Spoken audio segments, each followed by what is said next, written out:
The Midnight Test. Right World. Light Grove Witches, Book 1. Written by Juliana Haggart. Right World. Narrated by Amanda Fichter. Chapter 1. The force, like a cold wind mixed with an electric pulse, ripped through me, and I gasped. What the? Dozens of bad words crossed my mind, and I would have spat them if my cell phone hadn't dinged. Amanda. So? Did it work? I sighed. If whatever was haunting this place stopped playing, maybe I could start the ritual and find out. Me. Hang on. I knelt on the floor and resumed drawing a summoning circle. I could feel the entity nearby, as if it were watching me, wondering what I was doing. I looked up, searching for the moon, but both 4-story dorm buildings did a great job of hiding it from me. It was almost 2 a.m, and even though it was Sunday, most students seemed to have turned in early. Probably because fall classes officially started tomorrow. Good thing, too, because I didn't need any curious eyes. I finished the circle and withdrew a small leather pouch from inside my tote, which was lying on the ground near my feet. I opened the pouch and shook the contents into the palm of my left hand. The red hawthorn berry powder was running low, but I should have enough for tonight's ritual. I made a mental note to stop by the Midnight Cauldron to buy more. Focusing on my task, I pinched the red powder with my fingers and sprinkled the dust on the ground, forming a 6-pointed star in the center of the circle.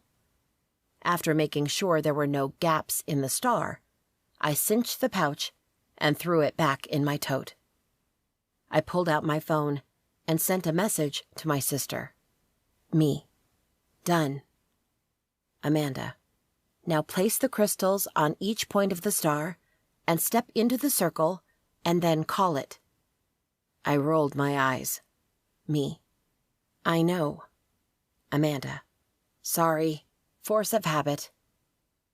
Her powers manifested when she was 8, and she started learning magic right away. I was 6 then, and even though I still hadn't manifested, I sat through her lessons. I absorbed everything. Amanda's affinity appeared when she was 13, the ability to turn water into ice, but only in small quantities. It was a fairly simple affinity, but she was happy with it. Until then, I hadn't even made a single spark with my fingers. My mother thought all the time I had spent studying had been a waste. Finally, on my 16th birthday, a sliver of magic appeared. To my mother's disgrace, I had been the oldest witch we knew to receive my magic, and also the weakest.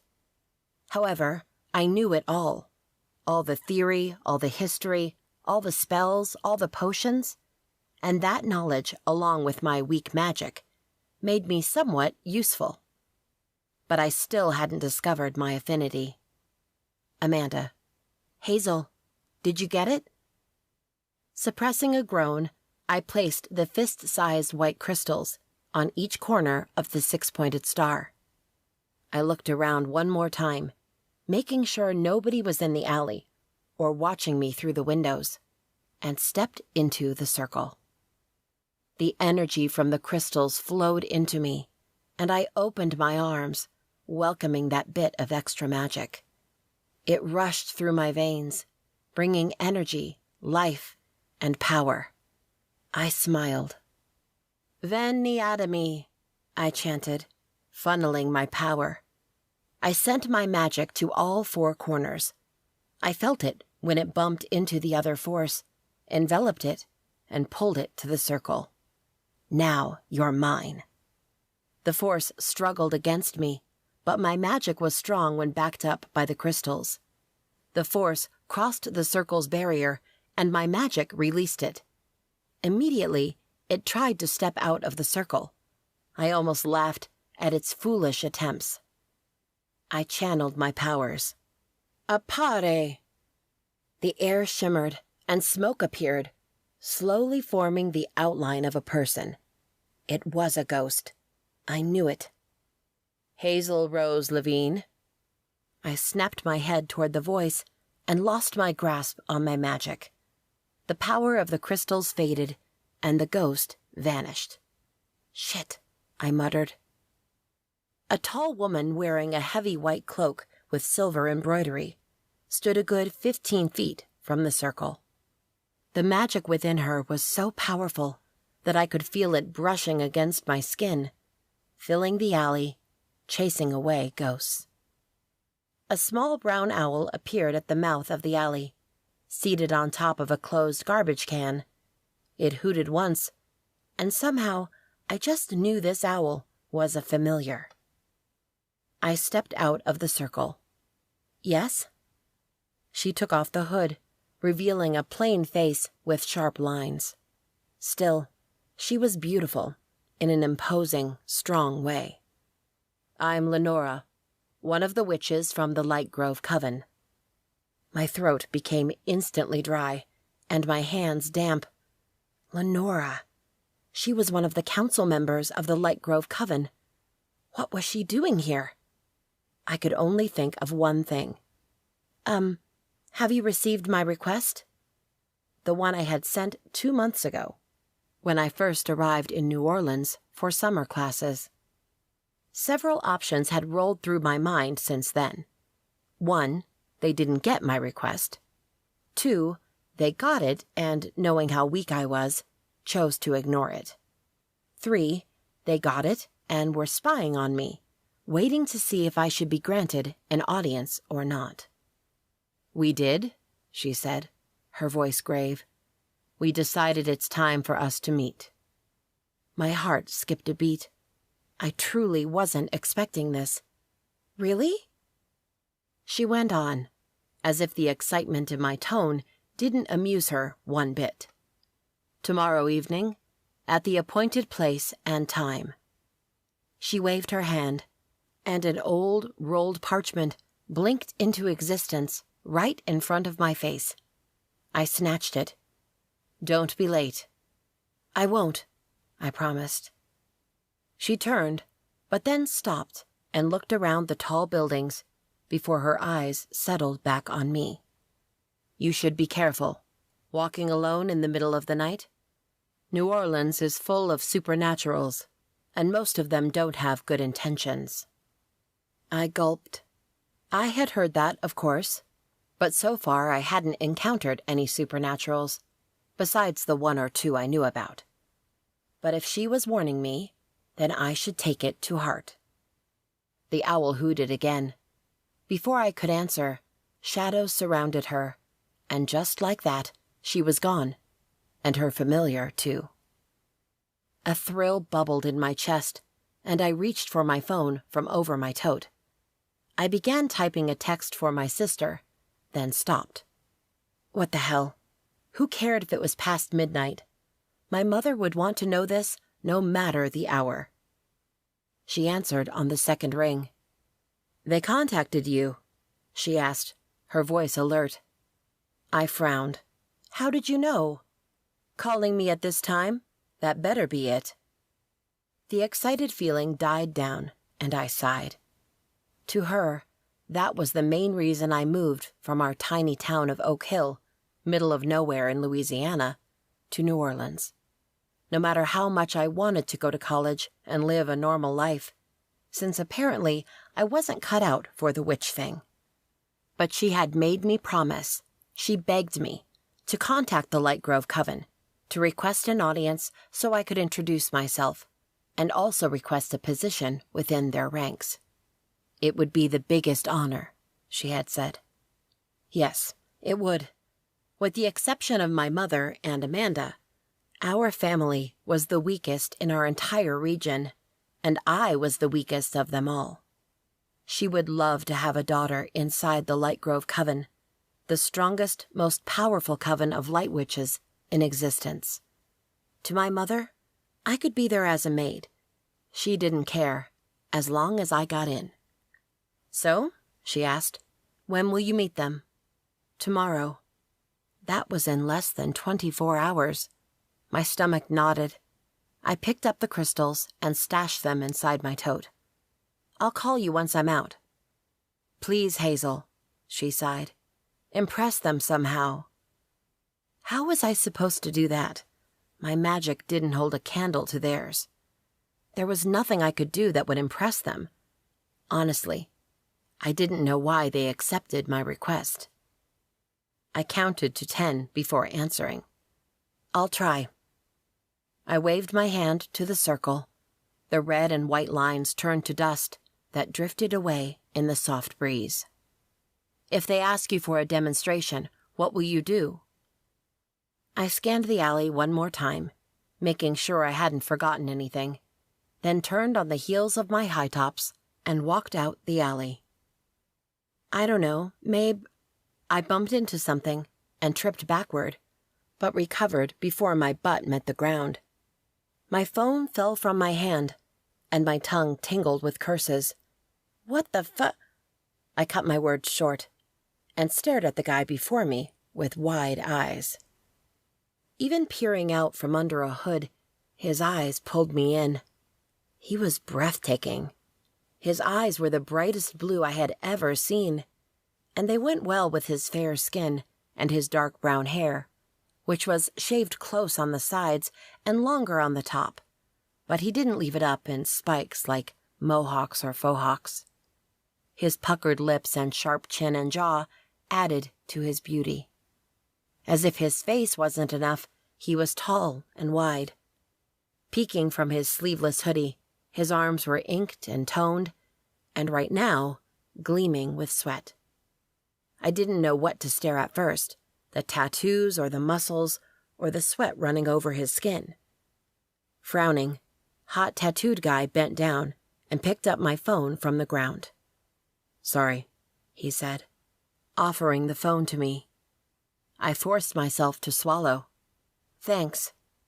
I put the phone to my ear and flinched when I heard my mother yelling my name. I'm here, sorry, I dropped the phone." Hot tattooed guy stared at me, the same way I had stared at him. Was he checking me out? Or was he simply curious about my unusual visual?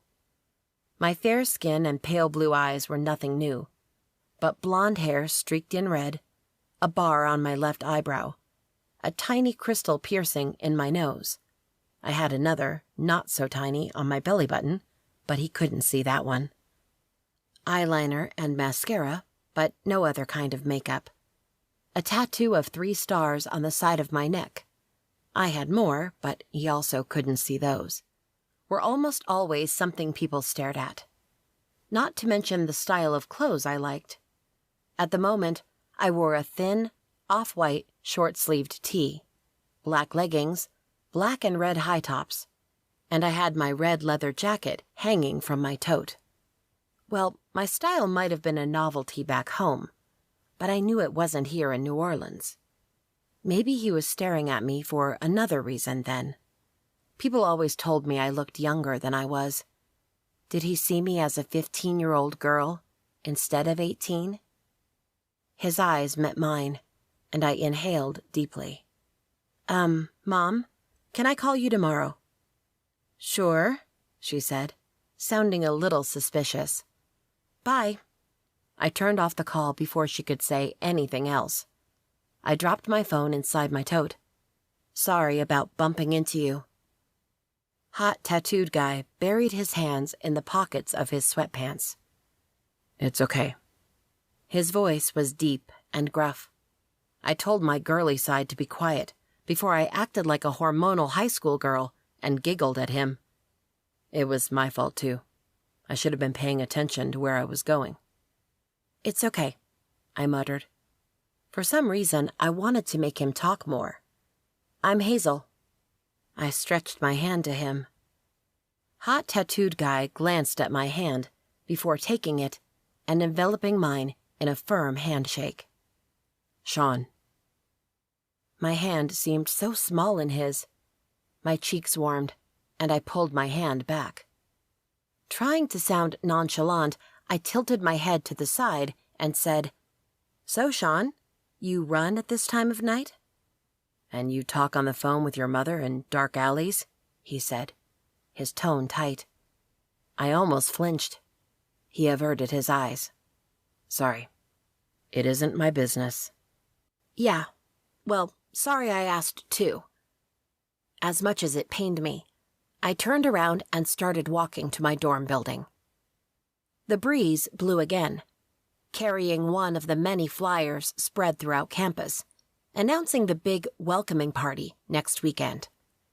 Like everything else in New Orleans, it would be one big costume party.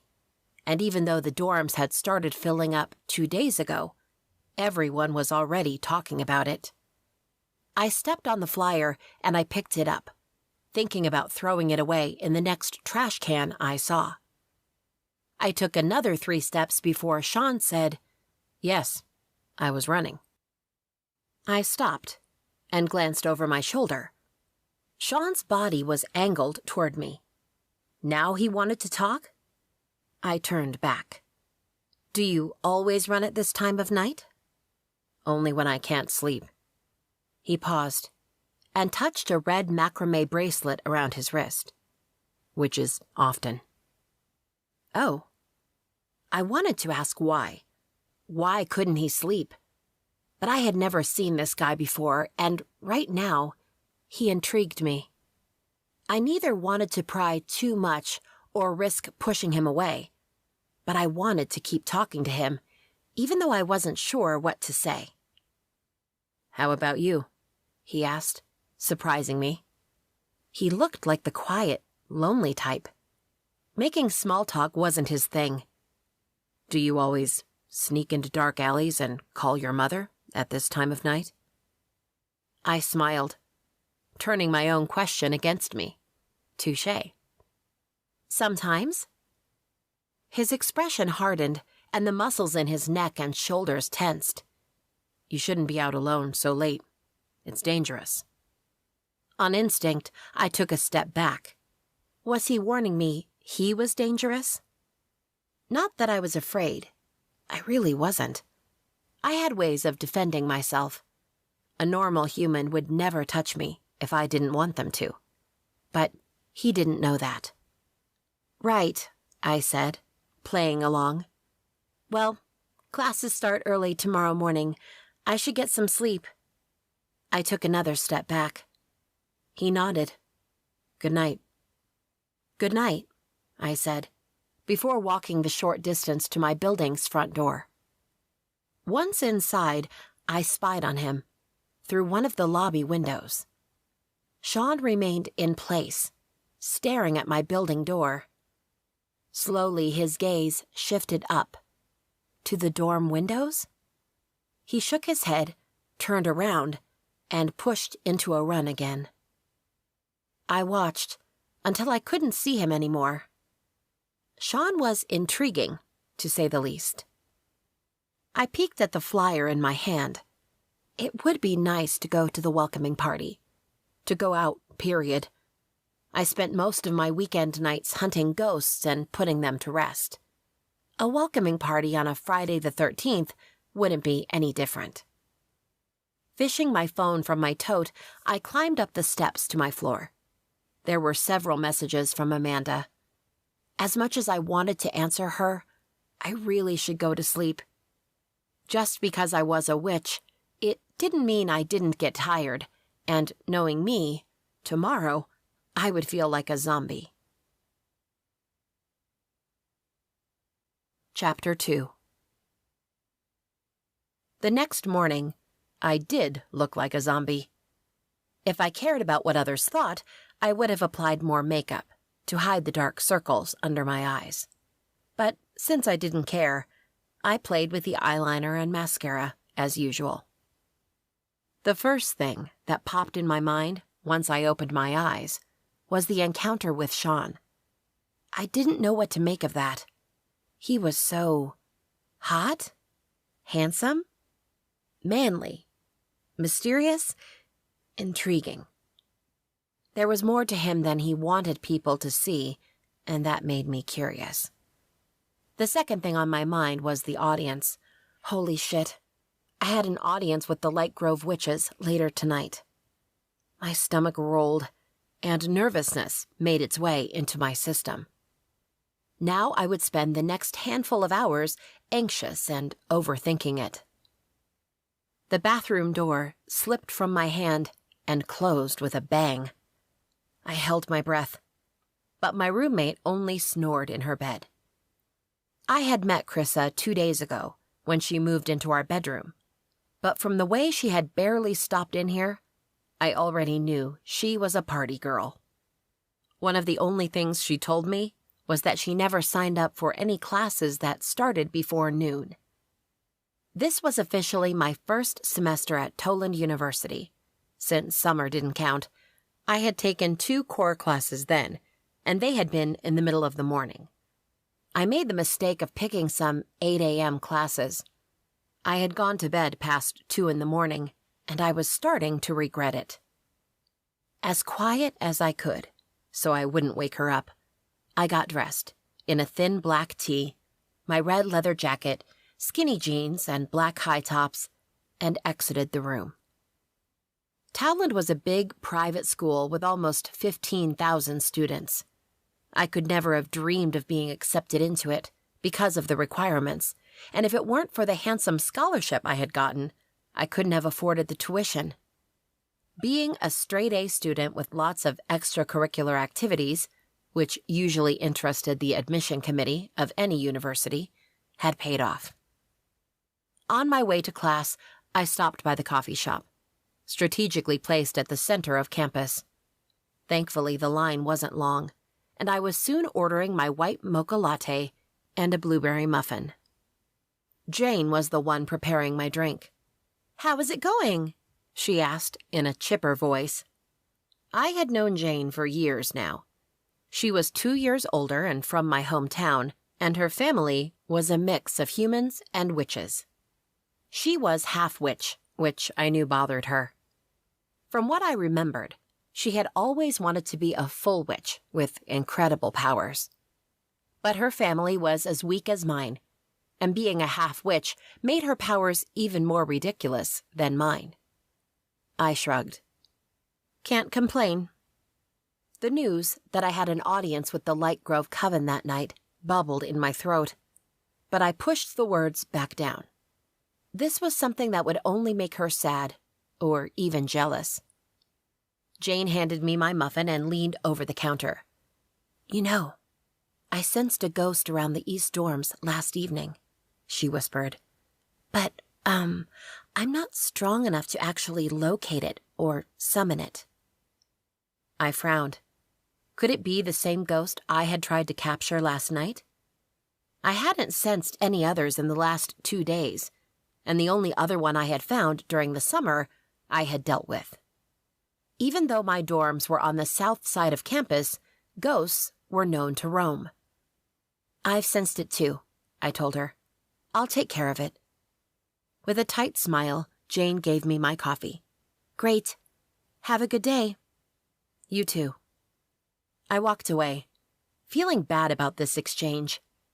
Yeah, it had been a good idea not telling her about my audience with the Light Grove Coven. For a minute, I pondered the ghost. If it was the same one, I would take care of it tonight. If it wasn't, I would find out and deal with it too. I ate my muffin and drank my latte on my way to my literature class. It was a second-year class, but since I had taken other English classes during the summer, I qualified for it. I was seated right in the middle of class when Sean walked in. He wore an open dark gray hoodie over a black t-shirt and jeans. He had the hood pulled over his head. His eyes met mine, and I held my breath. I raised my hand to wave at him, but he averted his eyes and marched to his seat at the back of the class. I spied on him over my shoulder. He was looking down at the cover of his closed book on his desk.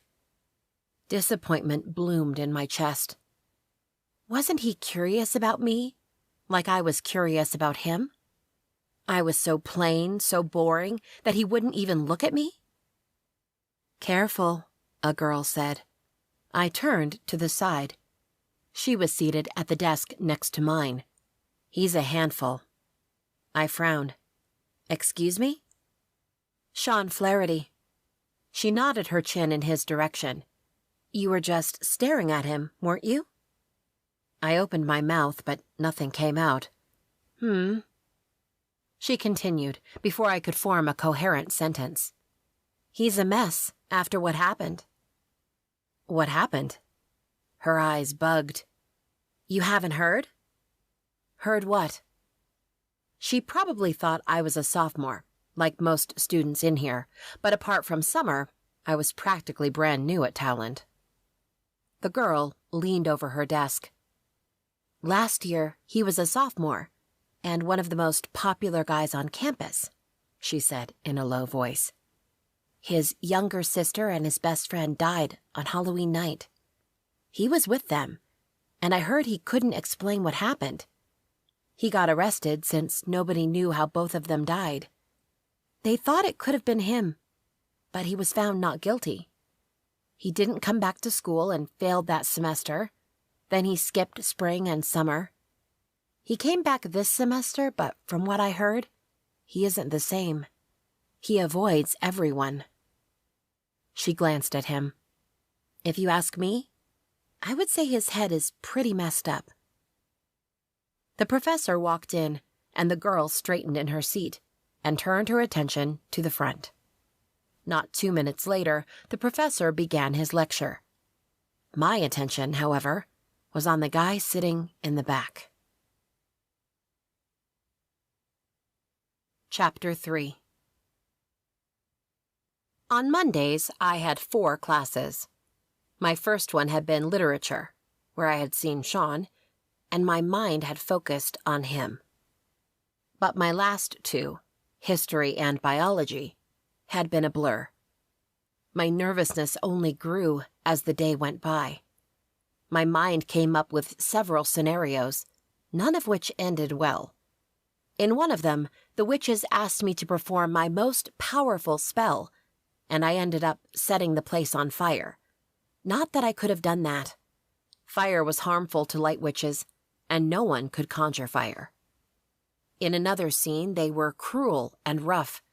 They decided I was a shame to the entire witch race, and that I could serve as a sacrifice. Which was ridiculous, since they were light witches, not dark ones. As far as I knew, light witches were kind and fair, and they didn't perform sacrifices. I stopped by my dorm, looked at myself in the mirror, and wondered if I should change clothes. Maybe put on something more formal. What the hell? I wouldn't change to please them. The important thing, my magic, was already weak. My appearance wouldn't matter. I was going because I had to try for my mother. I knelt beside my bed and waved my hand under it. A wooden box with ancient runes carved on the lid appeared, and I pulled it out. I opened it and ran my fingertips on my grimoire. It was thick with theory. If only I could do everything written in it, or even half, or 1/4. I would be more powerful than Amanda and my mother combined. I shook my head. What was I thinking? Hadn't I decided I wasn't cut out for this witch thing? This meeting was my last attempt, and after that, I was done. Even hunting ghosts and putting an end to their suffering. I would be done. I would be a normal girl going through college and planning my career. A longing hit me as I ran a finger over the grimoire's spine.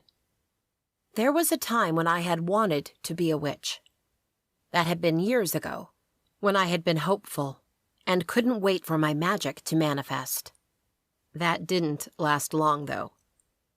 I opened my grimoire and skimmed through the thick pages. The first thing every witch learned was about our origins. To be fair, no one knew how supernaturals came to be. But many thousands of years ago, several witches with different powers founded the covens. Wildthorn, blue moon, black marsh, silver blood, raven soul, crystal flame, light mist, and many others. To create their covens, the witches had magically taken out their hearts and enchanted them. It had become a priceless relic, one that powered the witches' magic. Each coven protected the hearts of the first witches of their covens with their lives. These covens spread out through the world, hiding from predators and humans. Smaller covens showed up here and there. About 700 years ago, Ariana became what was known as the most powerful light mist witch ever, even more powerful than their founder. However, she had discovered many of the light mist witches were deviating from their mission of being good witches, or what they called light witches. A large group of light mist witches didn't care about hiding from humans, about abusing their powers, about using humans and lesser supernaturals for their own good, and helping the world be a better place. They were greedy and powerful, and they wanted humans to become their slaves. Ariana tried turning these witches back around, but soon she realized there was no reasoning with evil. So, she took the heart of the first light mist witch and officially changed their name to Lightgrove. She banished the dark witches from her coven. These dark witches founded the Dark Mist Coven. Their founder took out her heart and created the same spell as the previous witches, but it was said it didn't work. The founder died, and her heart shriveled. The rumor was that the dark witches might have created a new coven for themselves, but their power was still tethered to the heart of the Lightgrove Coven. Also, when Ariana founded the Lightgrove Coven, she distanced her new coven from the other covens, not just dark witches. She wanted the light witches to remain untainted by the influence of other witches. However, with time, the Lightgrove Coven grew, and the councils started being selective about the witches who were part of the coven. The other witches could live as humans or create smaller covens of their own, without a heart, because technically they were still tied to the Lightgrove Coven. As far as I knew, the Lightgrove witches were different from the other big covens. I had heard the Wildthorn witches lived close to a forest and had a great connection with nature, and the Black Marsh witches had sacrifices to feed the heart of their coven and keep it powerful. One other reason that made Ariana want to separate the light witches from the dark ones was the Brotherhood of Purity. The Brotherhood had been founded by the church, and it was almost as old as the most ancient witch coven. Its mission was to hunt witches who the Brotherhood believed had gained their powers from the devil.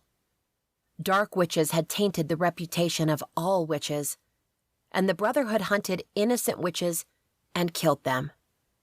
Since then, the Brotherhood had evolved from being under the control of the church, but they still hunted us, especially Lightgrove and Dark Mist witches, under the pretense that they were doing so for God. Thankfully, I had never seen a Brotherhood member in his crimson cloak face to face, but I had heard chilling stories about the Order's hunts. You would think we were still living in the Dark Ages. A shudder rolled down my spine.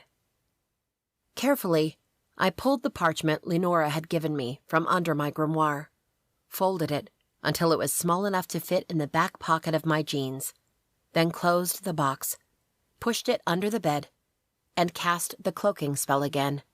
I didn't want my roommate to accidentally find my witchy stuff. With a last glance back to make sure everything was in its place, I opened the door and left for the most important appointment of my life.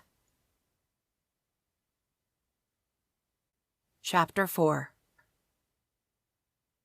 The instructions on the parchment took me to an antique store in the French Quarter. I glanced at the parchment, then back at the 3-story building, crammed between a coffee shop and an apothecary. Intricate framework adorned the gallery on the second and third floor, and crystal chandeliers could be seen from big floor-to-ceiling windows. This couldn't be it, could it? Certain I was in the wrong place, I entered the store. It was like any other antiques store. Too dark, too crammed with all kinds of crap, and hard to walk through. I weaved my way to the end of the store, where a blonde woman was writing something in a notebook at a desk. "Hi, I think I'm lost, but—" She lifted her eyes to me, and a small smile took over her lips. "Hazel Rose Levine," she said, her voice flat. "Wait," I frowned. "Am I in the right place?" "The council is waiting for you." She beckoned me to a closed door behind her. She opened it. "Come." Swallowing my nervousness, I forced one foot after the other and walked through the door. I turned to wait for the woman to come with me, show me where I was supposed to go, but she just smiled at me again and closed the door in my face. Darkness surrounded me. I rested a hand on the cold wood. "Hey," I called. "What am I supposed to do now?" She didn't answer. I twisted the knob, but it was locked. Damn it. Getting a grip on the fear wanting to crawl up my spine, I leaned my back against the door and took a deep breath. Okay, I could do this, whatever this was. I extended my right hand in front of me. Luke's. A small white light appeared in my palm, shining bright, but not enough to show me the end of the long, narrow hallway I was in. So far, I couldn't see any doors, just metal sconces every few feet, holding torches ready to be lit. I forced myself to move forward. I tried controlling my nerves, but after walking for a few minutes and having reached no end, desperation clawed at my chest. Trying something new, I duplicated the light in my hand and threw it ahead. It illuminated the walls as it rushed through the hallway, until it was too far away, and even I couldn't see its light anymore. Where the hell was I? Then it hit me. This was a test. I took in several deep breaths, trying to calm down. I was good at tests, when they didn't require a powerful witch. However, my mind was clear, and I was good with strategies. I knew all the theory. Now, I just needed to figure out what the light witches wanted me to do. I looked around. Long hallway, walls, and the torches. I sent the light in my palm to the torch right in front of me. One by one, all the other torches lit up, creating a white haze in the long hallway. It went on and on, until I couldn't see it anymore. The fire on the torches grew, shining brightly. The walls became white. The ceiling and the floor became white. Too white. Too bright. I lifted my hand to my eyes, protecting them from the light. A second later, the lights were gone. I dropped my arm and opened my eyes. I was back at the first door. And now the hallway was a few feet long, with only 2 sconces decorating the plain walls, and a second door at the end. Suspicious, I reached for it, and slowly turned the knob. It opened easily, and I stepped through. I gasped. Smooth stone under my feet, green grass around it, darkening skies over my head, and a huge white castle right in front of me. The Light Castle. I turned around, but the door was gone. Instead, I was at the edge of a forest. What the... 6 men stood before the closed gates of the castle, dressed in light gray leather armor and white cloaks. and a metallic baton hanging from their waists. One of them stepped forward, and I instantly stepped back. "Hazel Rose Levine," he said, "the council is waiting for you." The gates rose, and the guards formed a living corridor, waiting for me to pass. Wishing I had brought the crystals in my purse, in case I needed to use magic to defend myself, I walked down the stone path, crossing the gates into a beautiful front garden. A dozen steps led to double doors that looked too big, too heavy to be opened without magic. I put my foot on the first step, and the doors opened. Wearing a simple but beautiful blue gown, Lenora appeared from behind it. "Hazel Rose Levine, welcome." Her owl was perched on the doorway behind her. Familiars weren't common among normal witches. Only the most powerful light and dark witches had them. "Hi." I climbed the rest of the steps. You don't need to keep calling me by my full name. Just Hazel is fine." Her expression didn't change. "Just Hazel? This way, please." She led me through an imposing foyer, around a colorful winter garden, in front of stairs that seemed out of a movie, down a long corridor with floating white flames for light. Her owl followed us the entire way.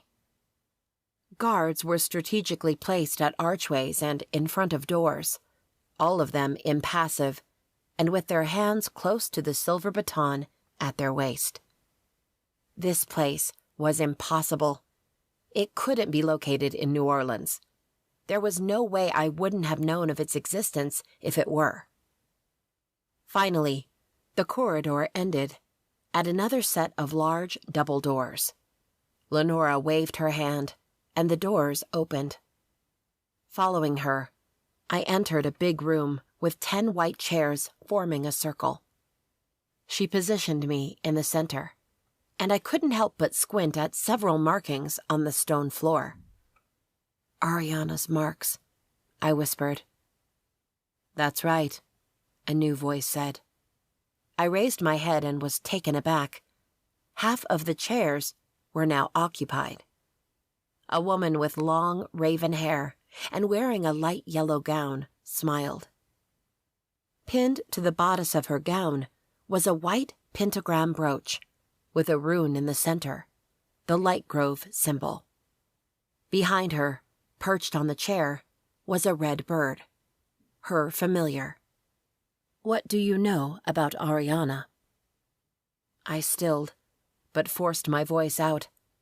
I know that she was the most powerful light witch who ever lived, and that around 700 years ago, she founded the Light Grove Coven."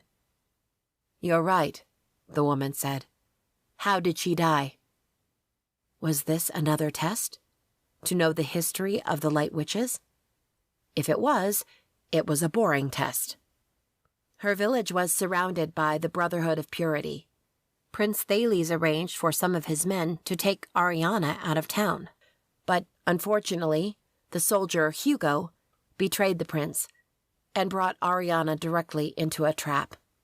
Prince Thales arrived as Ariana was dying. He killed the men who captured her, but it was too late. She died in his arms, becoming ashes right after. Some rumors tell that Prince Thales gathered Ariana's ashes, and he spent the rest of his life trying to bring her back to life, but he failed. Thinking about Ariana's body and ashes, I realized I was in the freaking light castle, and somewhere in here, the heart of the first light mist witch was hidden, locked away and heavily protected. It was a strange feeling, knowing I was so close to such a powerful object. "Those aren't rumors." The woman entwined her long fingers and rested her hands on her lap. "It's all true. Prince Thales spent the rest of his short life trying to find Ariana's grimoire and necklace, so he could bring her back to life. Because of the pain of losing her, he established the Light Order, so the men who loved the Light Grove witches would be best equipped to protect them. In between his quest to find Ariana's possessions, he oversaw the Light Order's training himself. But not even 7 years after Ariana's death, Prince Thales perished during one of his expeditions. We know the sisters, Britta and Anna, Ariana's friends, buried him in a hidden, unmarked grave with Ariana's ashes, right before they were burned at the stake themselves. I remembered having read about Britta and Anna before. After Ariana's death, they helped Prince Thales, but the 3 of them failed. The sisters couldn't even save Thales when his end came. Back in their hometown, the sisters were accused of being evil, of meeting with the devil, and doing his bidding. They had been caught by the Brotherhood of Purity, and for some reason, they didn't run away. They didn't fight it. The sisters were burned at the stake for the public to witness. I nodded. Why are you telling me all this? The woman's smile widened. Everything we talk about here, everything you see here, is part of your test. I felt the blood rushing out of my face. So there would be a real test. I was doomed. Oh. Welcome, Hazel. I'm Queen Denise, the woman said, serious now. I gaped at her, taking her in. So this was the famous Witch Queen Denise of the Light Grove Coven. Of course I had heard of her before. If a light witch hadn't, then she wasn't really a light witch. It's a pleasure to meet you, I finally said. Queen Denise gestured to the witch on her right, a beautiful woman with red hair, wearing a white dress. This is Clara. Then she pointed to an older witch with graying hair and wearing a dark green dress on her left side. She also had a familiar, a green snake, which was wrapped around the chair's feet. This is Grace. The queen moved on to a woman with dark skin and curly brown hair, wearing a light pink gown, seated at Grace's left. This is Amelia. She motioned to the last one. And I believe you already met Lenora. I nodded, noticing they all wore the same white brooch. We're the Council of the Light Grove. It's an honor to be here, I said, feeling very, very lame. You requested an audience with us back in June, correct? Queen Denise asked. Yes, the first week of June. It was when I had arrived in New Orleans for summer classes. I apologize we took so long to contact you, Queen Denise continued. As you may imagine, we're very busy here, and we like to do research about the witches wanting to see us. Oh, here it came. Your bloodline is weak, and you're weaker than most. However, we think you have potential. We sense there's more in you. What? Tell us about the first time your powers manifested, Lenora said. I frowned. My mother was teaching Amanda a mild healing potion, and I was in the back, observing. After she was done with the potion, Amanda knocked the vial off the table. The ingredients were hard to come by. It would have been a shame to waste it. On instinct, I reached for it, but I was too far away. I would never get to the vial in time. To my surprise, the vial stopped in midair. At first, I thought it was Amanda, but she said she wasn't doing anything. Waving my hand, I brought the vial up and back to the table. Queen Denise shook her head. Not that time. We're talking about the first time your magic manifested. She paused. When you were 9. A chill ran through my spine. How? She offered me a small smile. We know everything. Tell us. I had never told this tale to anyone. not even my mother or my sister. In fact, I had forced myself to forget about it, to push it away, to ignore it and pretend it never happened. I gulped, willing my heartbeat to return to normal. I was an odd kid, too skinny and quiet. I liked reading and science. I was picked on by bullies all the time. There was this girl. She was 2 years older than me, and a whole lot bigger.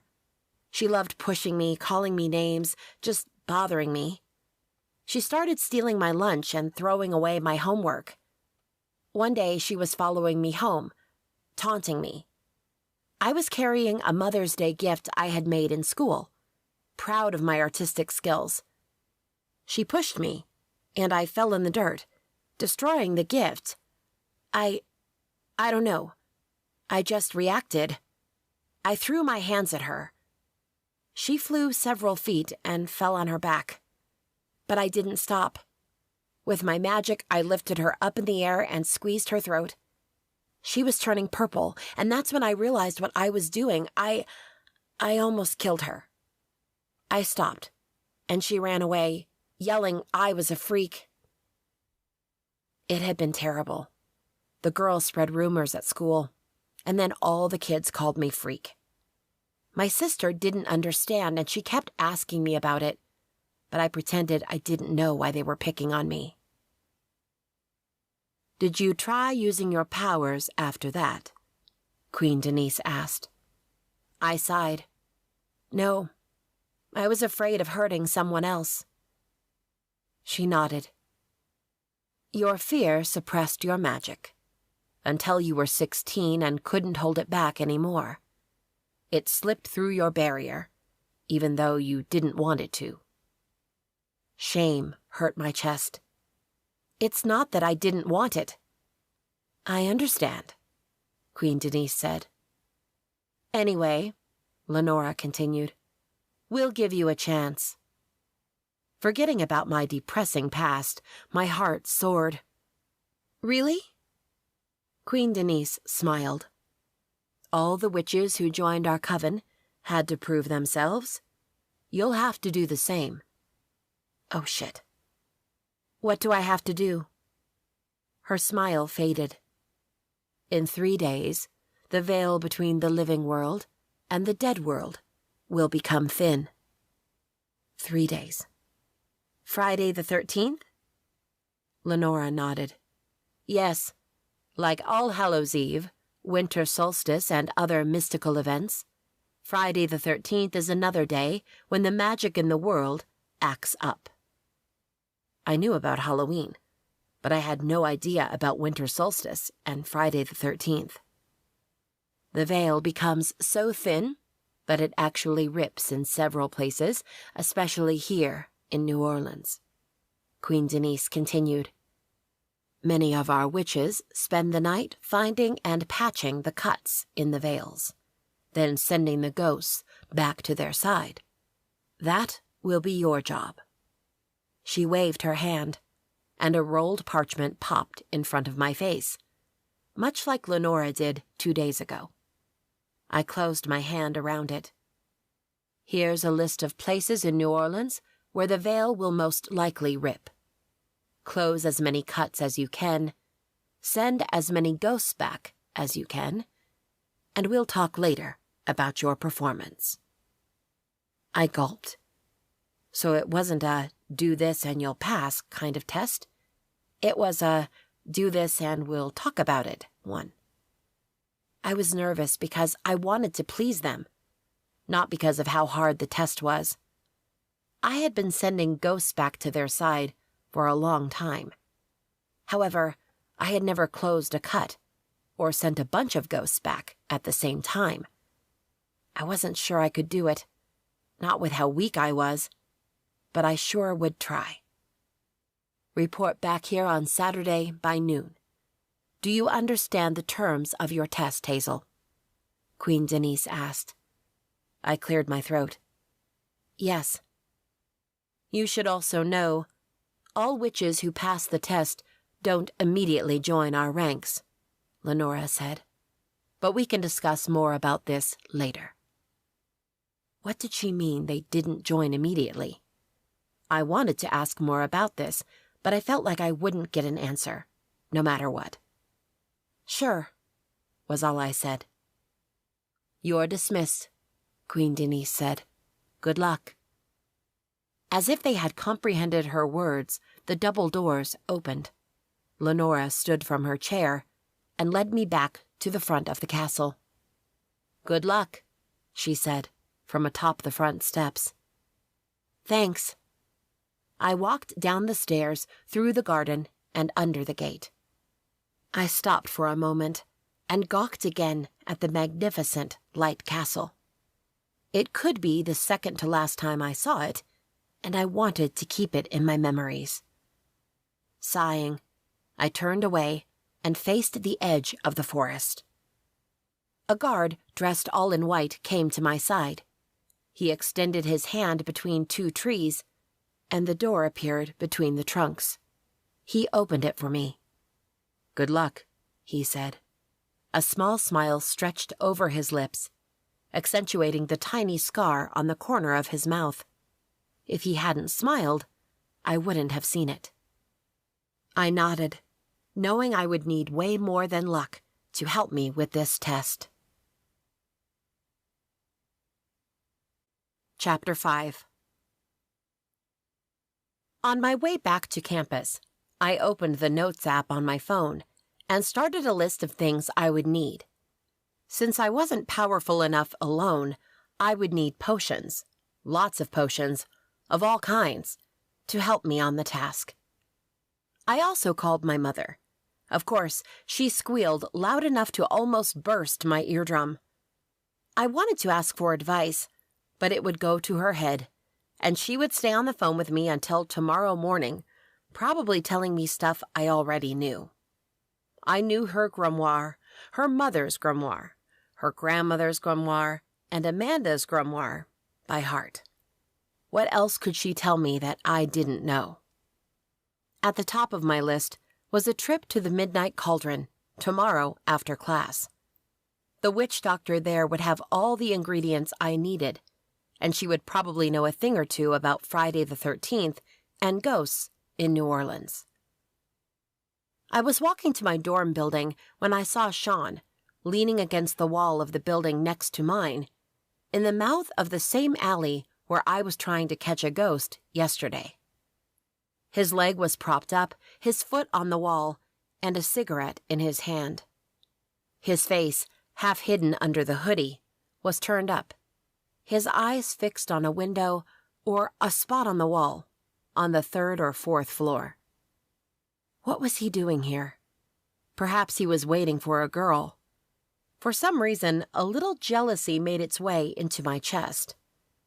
I should play it cool and ignore him, like he did to me in class this morning, but I couldn't help it.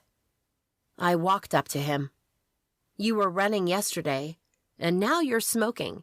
Isn't that like opposites?" He turned his face to me, his bright blue eyes piercing mine, and his expression flat. "At least I run." I glanced at the spot he seemed to be staring at. "Are you waiting for someone?" He frowned. "What?" "You were looking up, as if you were waiting to see someone or waiting for someone to come down." He took a long drag of his cigarette and then let the smoke out of his mouth slowly before answering. No, I'm just..." He trailed off, not finishing whatever was on his mind.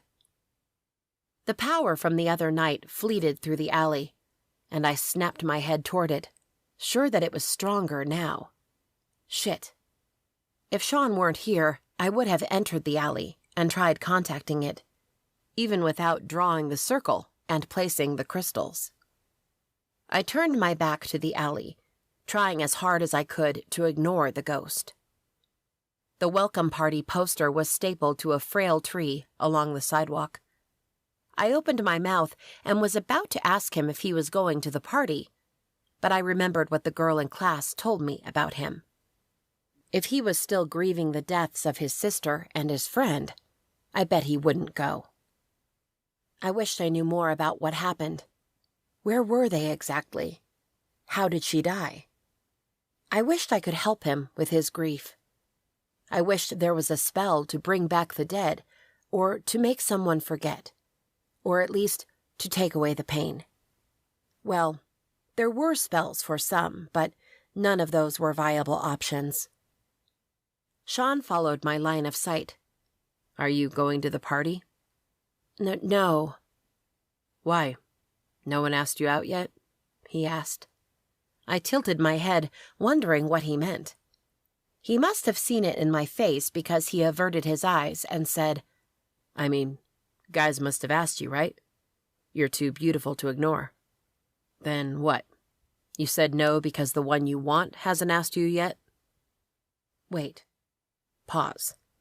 He thought I was too beautiful to ignore? Where'd that come from? No, I'm not waiting for anyone to ask me out. And I wouldn't mind going alone if that were the case. I don't go to parties much. He returned his eyes to mine. He took another pull off his cigarette before throwing it on the ground and stomping on it. I'm not a party-goer either. I used to be, though. Great opening for me to ask him more about it, without actually pushing the subject too hard. If it weren't for the freaking power in the alley, floating around, growing stronger than weaker, teasing me as if daring me to follow it. I glanced over my shoulder. If the ghost wanted, it could let us see it. I prayed it didn't. I didn't need a damaged Sean to be even more damaged. The power zipped across the air and rushed to my building through a window on the 4th floor. Everything all right? Sean asked. I turned back to him and forced a small smile. Yeah, sure. I have stuff to do. Homework and a project. I took a step back. See you around? Sean nodded, burying his hands in the pockets of his jeans. Without another word, he turned his back to me and walked away. Retreating to my building's door, I watched his tall, nicely framed figure until he rounded a corner and was gone. I sighed. The power inside the building spiked, and I rushed inside, following it until I was in front of a closed dorm on the 4th floor. Room 408. Voices were coming from inside. Damn it. Hoping no one would think I was creepy, I leaned against the opposite wall and closed my eyes. I focused on my magic and said, Appare. The power vanished. I opened my eyes and stared at the closed door, as if it held all the secrets I needed to unveil. What the hell? Was my magic so weak that even the ghost found it pathetic and played with me? The door opened, and a blonde girl stepped out.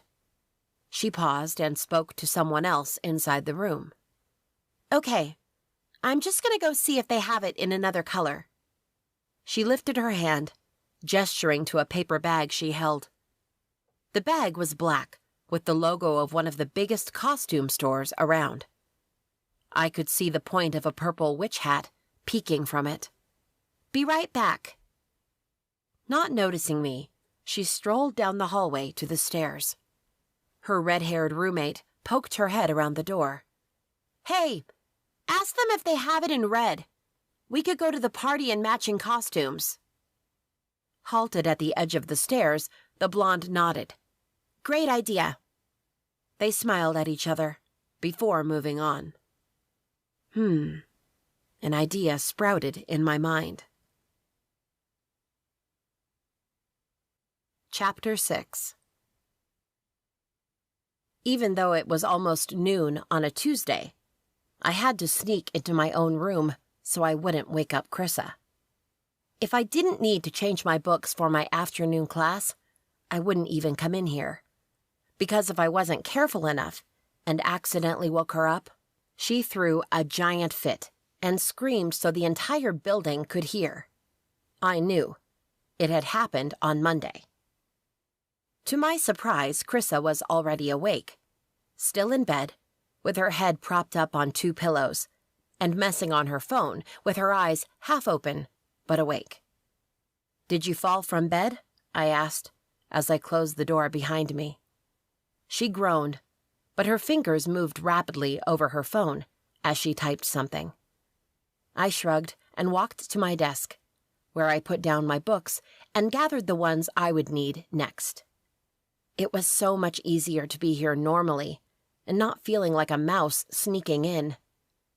Chrissa looked up at me from her phone. "I didn't sleep well," she mumbled. "Shit.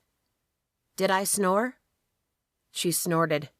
"If you do, I haven't heard it. Thank God." I chuckled. "But seriously, I kept having weird dreams about ghosts." I stilled. "Ghosts?" "Yeah." She sat up on the bed and looked at me. "You'll think I'm crazy, but last night we were gathered in the common room of the Waller dorm on the east side of campus, partying as we usually do.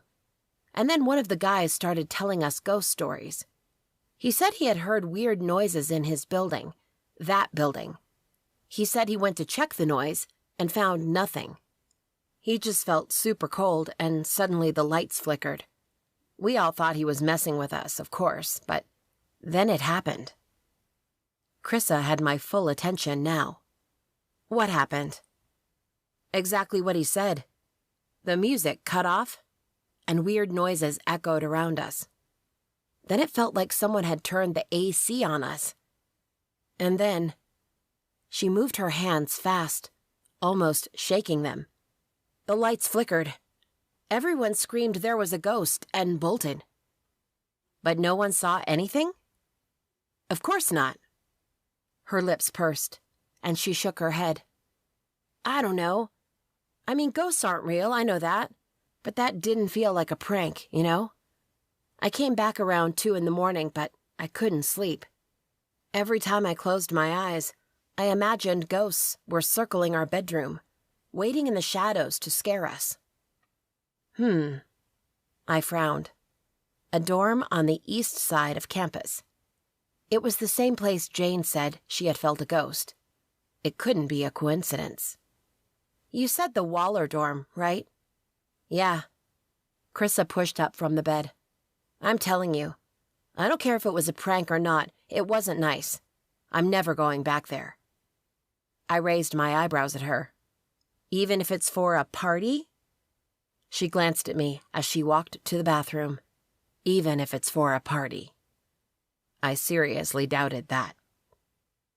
Chrissa disappeared inside the bathroom, and I mused about this ghost. Was it the same one I was hunting the other night? It could be. Glancing around, I opened my senses and tried calling for the ghost I had felt before. Not even a flicker. I let out a sigh. Oh well, ghosts would have to wait because right now I had to go to class. When my last class of the day ended, I left the classroom with my phone in my hand. I stared at the screen and the multiple text messages from an unknown number. Unknown. "Hey, it's Jane. I was at the dorm I told you about, and I felt the ghost's presence." My steps faltered, and I frowned. How the hell had she gotten my number? I glanced at the timestamp on her text. It hadn't been even 30 minutes ago. With a hand over my eyes, I looked up at the bright sky. It was only 5:30. I couldn't go there now. It was still too early, and there would be too many students around. I had to wait until it was at least dark to go find a ghost. But then, I risked not finding the ghost at all. However, the ghost had been there last night and this afternoon. The chances of finding it there in 2 hours seemed high. To pass the time, I went back to my dorm, dropped off my books, took a shower, changed my clothes, and then went to the coffee shop to get a white mocha latte. As I expected, Jane was working behind the counter. "You got my message?" she asked, as she started preparing my latte. I would regret having coffee this late in the day, but if I was to face a ghost in a few minutes, I needed some fuel. I did. I glanced out the window, where the sun was finally falling behind the buildings. I'm waiting until it's darker out, and then I'll check it out. Oh, I want to go with you. I shook my head. No, it's okay. You probably just started your shift, right? Yeah, but it's okay. Susan owes me a favor. She handed me my latte. Wait up. I'll talk to her. I grabbed my drink as Jane raced to the back of the coffee shop, where another girl was working on the stock, completely ignoring the 3 people in line behind me. I sighed, trying to think of an excuse. I really didn't want a sidekick, especially one who probably had never done this before and didn't even have enough magic to help me. My brows curled down, and I looked at my to-go cup. Wow, that was really shitty of me. I had no right to pass judgment, and I was sure there were many witches out there who probably thought even worse of me. Well, if she wanted to come with me, it wasn't like I could stop her. I just hoped she did what I told her, which would probably be to stay back and let me handle it. Jane had to work for another 20 minutes while Susan called in someone to fill in for her, which was fine with me. When her replacement arrived, Jane joined me outside, looking way too eager for someone who would go ghost hunting, probably for the first time. With a smile from ear to ear, she bounced on the heels of her feet. So, how does it work? I fought the urge to roll my eyes. Holy shit, this girl would get us killed tonight. I shook my head and beckoned her forward. Let's go. We started toward the east dorms. Earlier, I had looked at the campus map to make sure I knew exactly where the Waller building was located. But now with Jane, she could lead us. As we walked, I thought of something. How did you get my number? Oh, I had my mother call your mother, she said, sounding proud of herself. Of course our mothers knew each other. Weak witches might not even belong to other covens, but they stuck together. Our mothers weren't close, but they had worked together before. A chilly breeze blew by, and I hugged my red jacket tighter. It was unusually cold for August in New Orleans.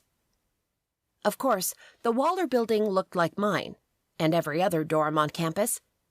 And, as expected, a handful of students came in and out as night crept in. Some were leaving to meet their significant others, or for midweek get-togethers, and others were retreating for the evening after a day full of classes. Jane and I sat on a wooden bench just outside the building, as if we were waiting for someone. I glanced up at the many windows, opening my senses to the ghost. It took me a moment, but I finally sensed it. Its faint energy was coming from somewhere on the first floor. I can feel it, I told Jane. Her eyes bugged. You do? I nodded. Let's go in. She followed me inside the building. In the foyer, we passed by a girl who was going up the stairs. I walked slowly, listening for more steps, but I didn't see anyone else. Slowly I advanced, letting the ghost's energy guide me. Where is it? Jane whispered. I halted in front of the media room's door. In here, I think. I pressed my ear to the door, but didn't hear anything. It seemed there was no one inside, other than the ghost. I reached for the knob when a shiver ran down my spine and a sleek, heavy feeling pressed against my back. Faint footsteps approached. On instinct, I grabbed Jane's hand and pulled her back, to the end of the corridor, where darkness prevailed, and we turned the corner, hiding against the wall. What is it? She asked in a whisper. I pressed a finger to my lips. Holding my breath, I spied around the corner. 2 figures with long red cloaks walked down the corridor, and stopped in front of the door to the media room. My throat went dry. These were members of the Brotherhood of Purity. The two men looked at each other, then pushed open the door and stepped in. Still holding Jane's hand, I turned to the other side of the corridor and raced to the next exit door. Jane stumbled after me, but didn't argue. We paused at the door, and I opened it carefully, glancing out. I couldn't see any Brotherhood members out there, but that didn't mean they weren't out there. I let go of Jane's hand, but gestured for her to come with me. We raced out of the building and didn't stop running until we were 3 blocks away, and well within the busiest of the campus's buildings, where many humans still milled. I took in a lungful of air, trying to calm my racing heart. But after what we had seen, there was no calming down. Jane looked at me. "Were those?" I nodded. "Brotherhood of Purity." Her brow furrowed. "What were they doing here?" Suddenly, her face paled. "Do you think they were looking for witches?" "I don't know," I said, my words low, my throat hurting. "They seemed to be going to the media room, where the ghost was." "Now they hunt ghosts, too?" I shook my head once. I didn't know what to think, what to do. All my focus was on trying to steady my breathing, my shaking hands, my racing thoughts.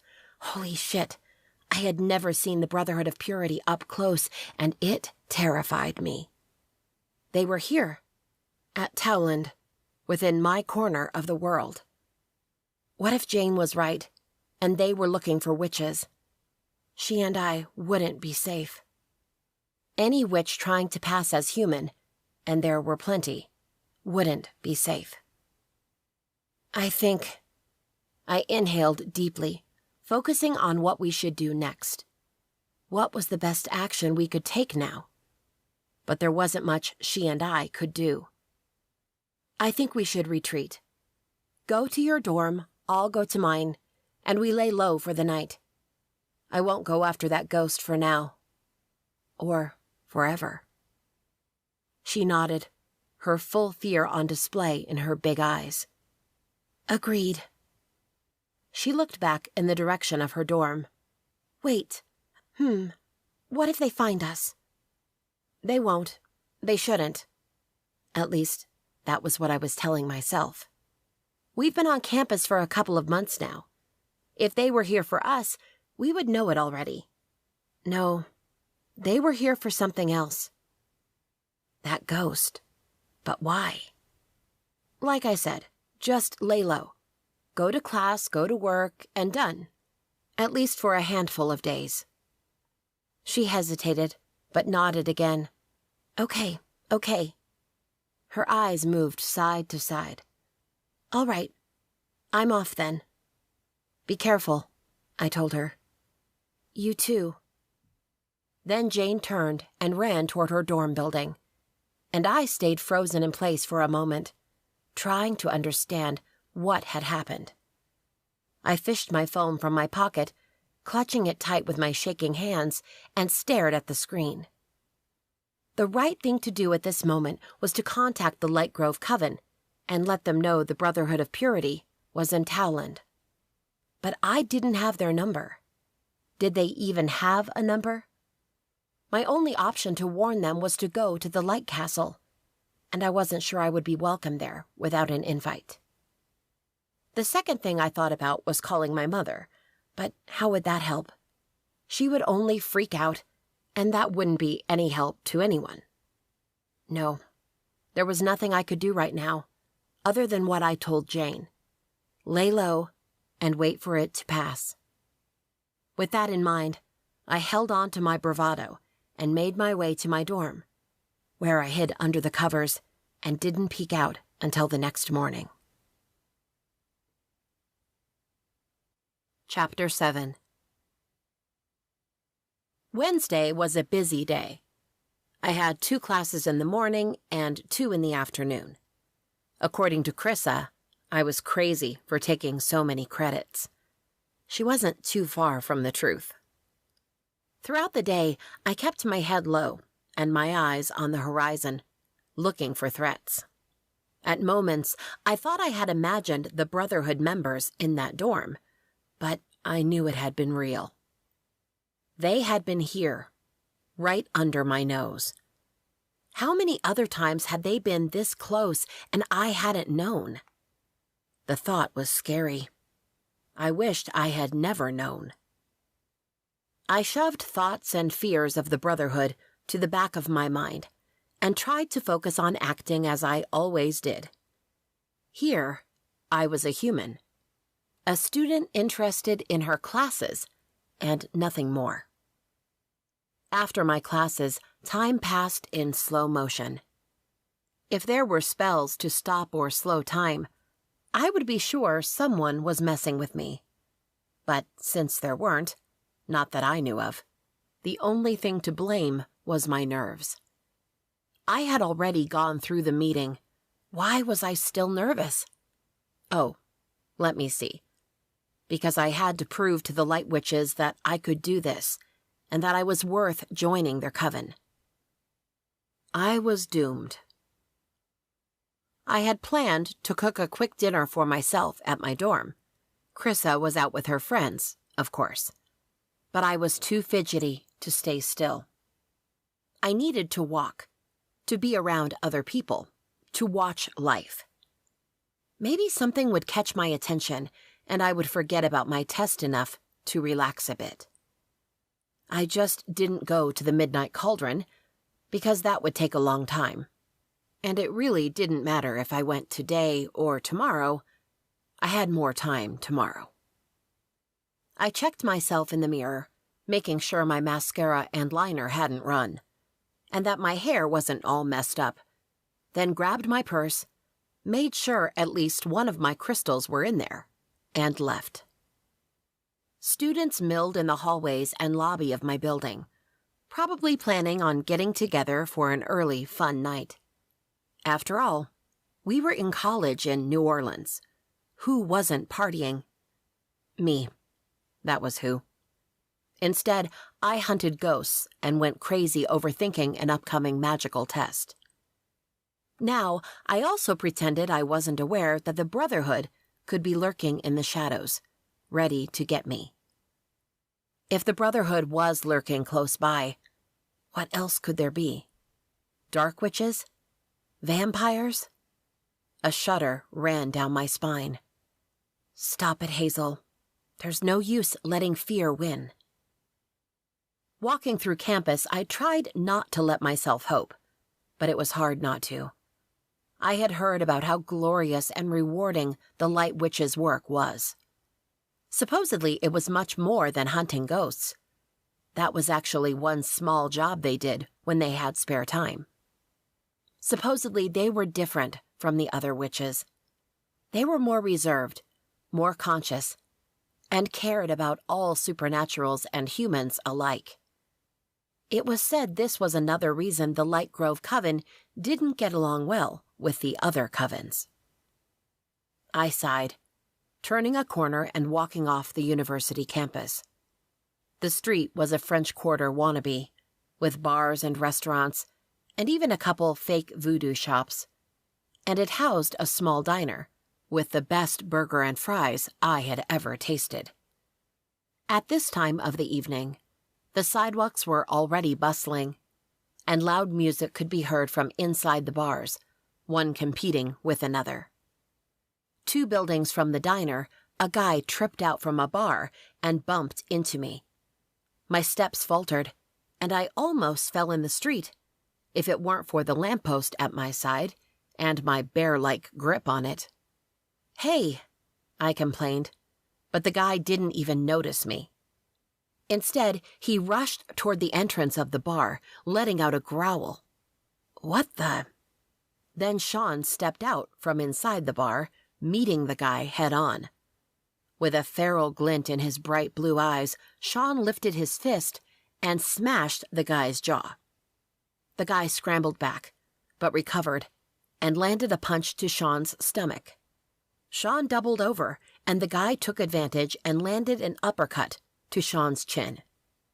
People gathered around them on the sidewalk, watching the fight as if it were a show. Wouldn't anyone do anything to stop them? I stepped forward. "Stop it!" I called out.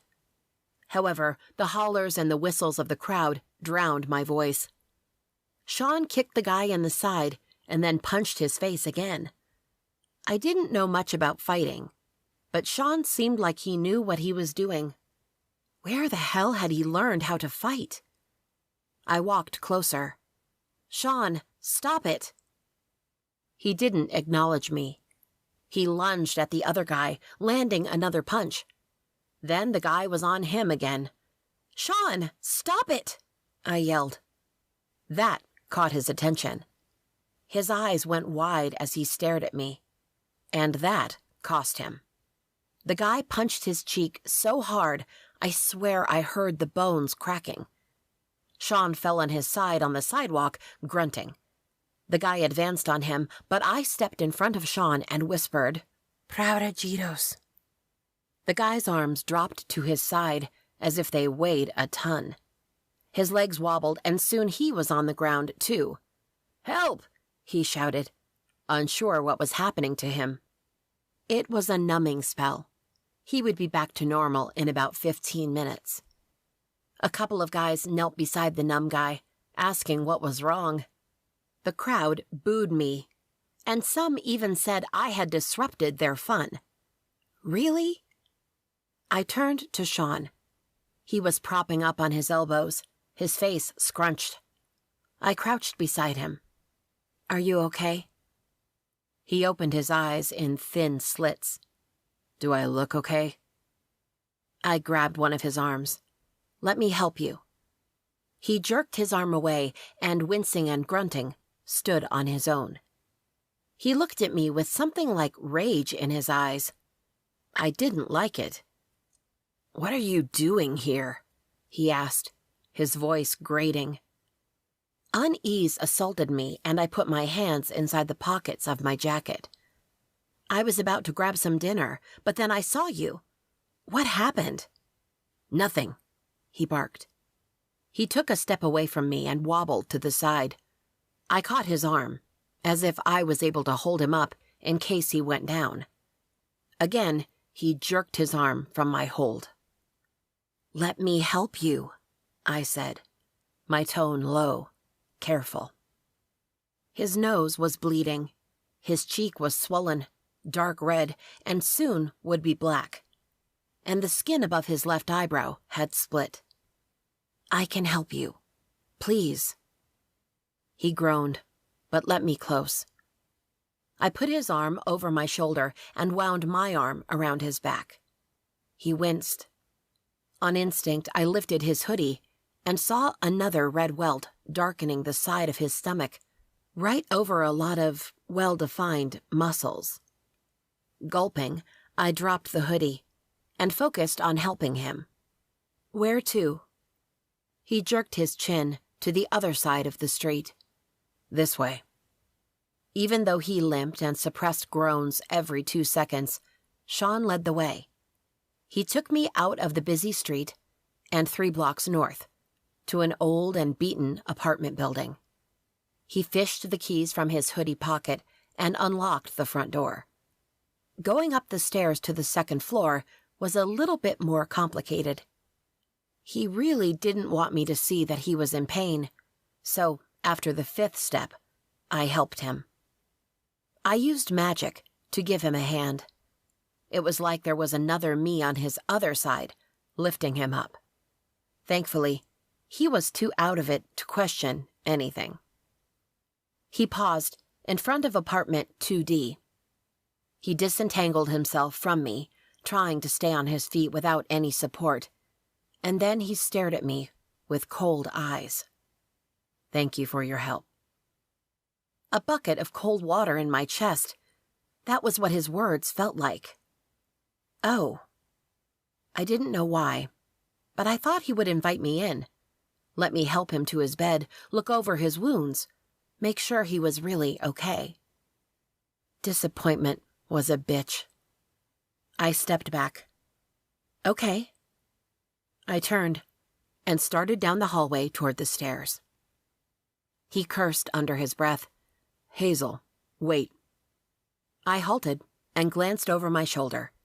He ran a hand through his hair and then flinched. Do you want to come in? I don't want to impose. Sean unlocked the door and pushed it open. You won't impose. He limped inside, and I followed. I closed the door behind me while he slowly took off his hoodie. My attention was divided between taking in his toned arms or his place. No decorations, no bright colors, little furniture. Just a small loft with a worn sofa and TV on the left, a square dining table with a kitchenette to the right, and 3 doors past the living room, where I guessed the bedrooms and bathrooms were. The only decoration on the walls was a hanger hook with several belts of different colors. A black belt was on the right corner of the hook. So, he was some kind of martial artist. Now his fighting skills made sense. Sean threw his hoodie over the couch, revealing a white t-shirt that hugged his physique. Plus, his sweat made the t-shirt really stick to his skin, and it was hard not to stare. He dragged his feet to the kitchen and reached for a cabinet. His hand dropped suddenly, and with a groan, he leaned on the counter. I rushed to him. What is it? I halted 3 feet from him. Slowly, he turned around and rested his back on the counter. He pressed a hand on the cut on his forehead. Just a little dizzy. I stepped into his personal space and snaked my arms around his waist. His eyes widened, and he stilled. I sighed. What? Was it so bad to be touched by me? Come on. I'll help you to your bed. Sean shook his head. The couch. He leaned into me, and once again, I used magic to help me carry him. As we walked the short distance to the couch, I tried focusing on my test, on my homework, on anything other than his warm, hard body glued to my side. I helped him down, and grunting, he lay on the couch. He kicked his shoes off, propped his long legs on the couch's arm, and draped an arm over his eyes. Do you have a first aid kit? And medicine? Medicine in the kitchen cabinet, and the first aid kit is in the bathroom, he said, his voice weak. I found the first aid kit under the bathroom sink, and a shoebox with medicine in the kitchen cabinet he was reaching for moments before. I also grabbed a glass of water and then returned to Sean's side. I crouched down and handed him 2 ibuprofens. He took them, while I opened the first aid kit. He spied on me under his arm. There's no need for that. The cut over your eyebrow is open. Let me clean it. I reached to his face, but he turned away. I placed my finger under his chin and guided his face back to me. He let me take his arm from over his eyes, the same ones that were staring at me with something like disbelief or wariness, or maybe both. This might hurt a little. I dabbed a cotton pad with antiseptic on his cut, and he hissed. My curiosity had been eating at me since I first saw him exit that bar and launch at that other guy. I tried putting it past me. It was none of my business. But being here, in his apartment, with him, with no one to overhear us or judge him, I couldn't hold it in any longer. Want to talk about what happened? A muscle in his jaw popped, and his fists clenched and unclenched. Not really. I slapped a Band-Aid on his cut. When I retreated, he touched the red bracelet on his wrist. Does it mean anything? Sean lifted one shoulder, but remained quiet. All right. He didn't want to talk. What did I think? That he would open up, let me in, tell me all his secrets and let me help him? And why the hell did I feel like I needed to help him? I didn't need this kind of drama. Sighing, I stood. Well, you're home, safe and more or less sound. See you in class tomorrow. I turned and walked to the door. I didn't want to look back, but my will was weak, and I did. Sean was staring at me with a big frown. When my eyes met his, he shifted on the couch, grunting, until his back was to me. I nodded to myself, making a mental note to never mess with fucked-up guys again. Lesson learned. Without ceremony, I left his building and headed back to my dorm room. I wasn't hungry anymore. Chapter 8. Despite my rush to get away from Sean's apartment, I walked slowly back to the south dorms. There were several paths I could take around the campus, and for some reason I chose one I hadn't taken before, the fraternity and sorority row. At least a dozen of old manor-like houses stretched through the long street, all of them looking a little creepy and even haunted in the cover of the night.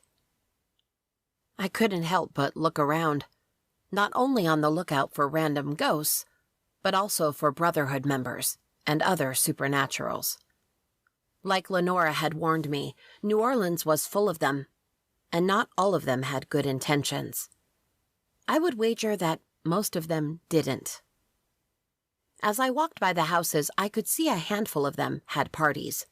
Loud music and a crowd of students spilled from the buildings, and many students held red plastic cups. A girl stumbled out of one of the houses, carrying her red cup with her. She tripped on the front steps, almost kissed the ground, but didn't lose the grip on her cup. In fact, when she regained her footing, she tipped the cup up and drank the rest of whatever that was. Then she threw the cup to the side and staggered down the walkway to the sidewalk, moving her arms as if she was underwater to keep balance. This girl was way too drunk. She would either fall over and crack her skull, or... A shadow moved, behind a thick tree in the house's front yard. My steps faltered as I saw a guy in a long black coat approach the girl. He looked like a predator going for its prey. He reached for her, and she didn't even object when he hooked her arm on his and he guided her to the side of the house. I watched, my stomach sinking. She had gone so willingly, he must have been a friend. Right? But she was too drunk to tell. Right? And if he was a friend, why was he taking her to the alley between the houses where it was even darker and quieter? It didn't sit well with me. Sighing, I slipped my hand inside my purse, closed my fist around my crystal, just in case I need to shoot sparks at this guy's feet to run him off, and followed them. I turned the alley and stopped short, my breath stuck in my throat. The guy wasn't just a guy. He pushed the drunk girl against the wall and leaned over her, baring his fangs. A vampire. I clutched the crystal tighter and channeled my magic. I didn't know what damage I could do against a vampire, but I could try to distract him so that the girl could get away. Finally, the girl woke up from her stupor and screamed, but the vampire covered her mouth with his hand, muffling it. I strode into the alley. From the other side, two figures marched toward the vampire. The vamp noticed their presence and turned to the newcomers, letting the girl go. She screamed and ran, almost losing her balance and falling again. I reached for her and helped her run for a few steps. But I didn't go with her. Instead, I stayed practically frozen in my spot as I stared at the scene before my eyes. Two women, with long black swords emanating a green shine, stood in front of the vampire. Blackthorn demon hunters. I had read a little bit about them. They were somewhat like the Brotherhood of Purity, though the Brotherhood cared more about hunting witches, especially Lightgrove and Dark Mist ones, while the Blackthorn demon hunters went after all supernaturals. I should run. I should hide. But I couldn't strip my eyes from the badass women who brandished their swords with clear expertise, and in less than a minute had disposed of the vampire. His body fell on the ground with a heavy thud. And the two demon hunters locked their eyes on me. Oh, shit. Flight, fight, or freeze. I was caught between the three of them. Don't worry. We won't harm you, one of the hunters said, lowering her hands. The shine of the black blade glinted off her dark red hair before the sword disappeared into thin air. Swallowing my fear, I took a large step back. That's what they all say. We're not what you think, the blonde one said. She showed me her hands, just as her sword magically faded away. You've probably heard stories that Blackthorn demon hunters hunt all supernaturals, regardless of what they are. True. Everyone had heard that. We're not what you think, I repeated.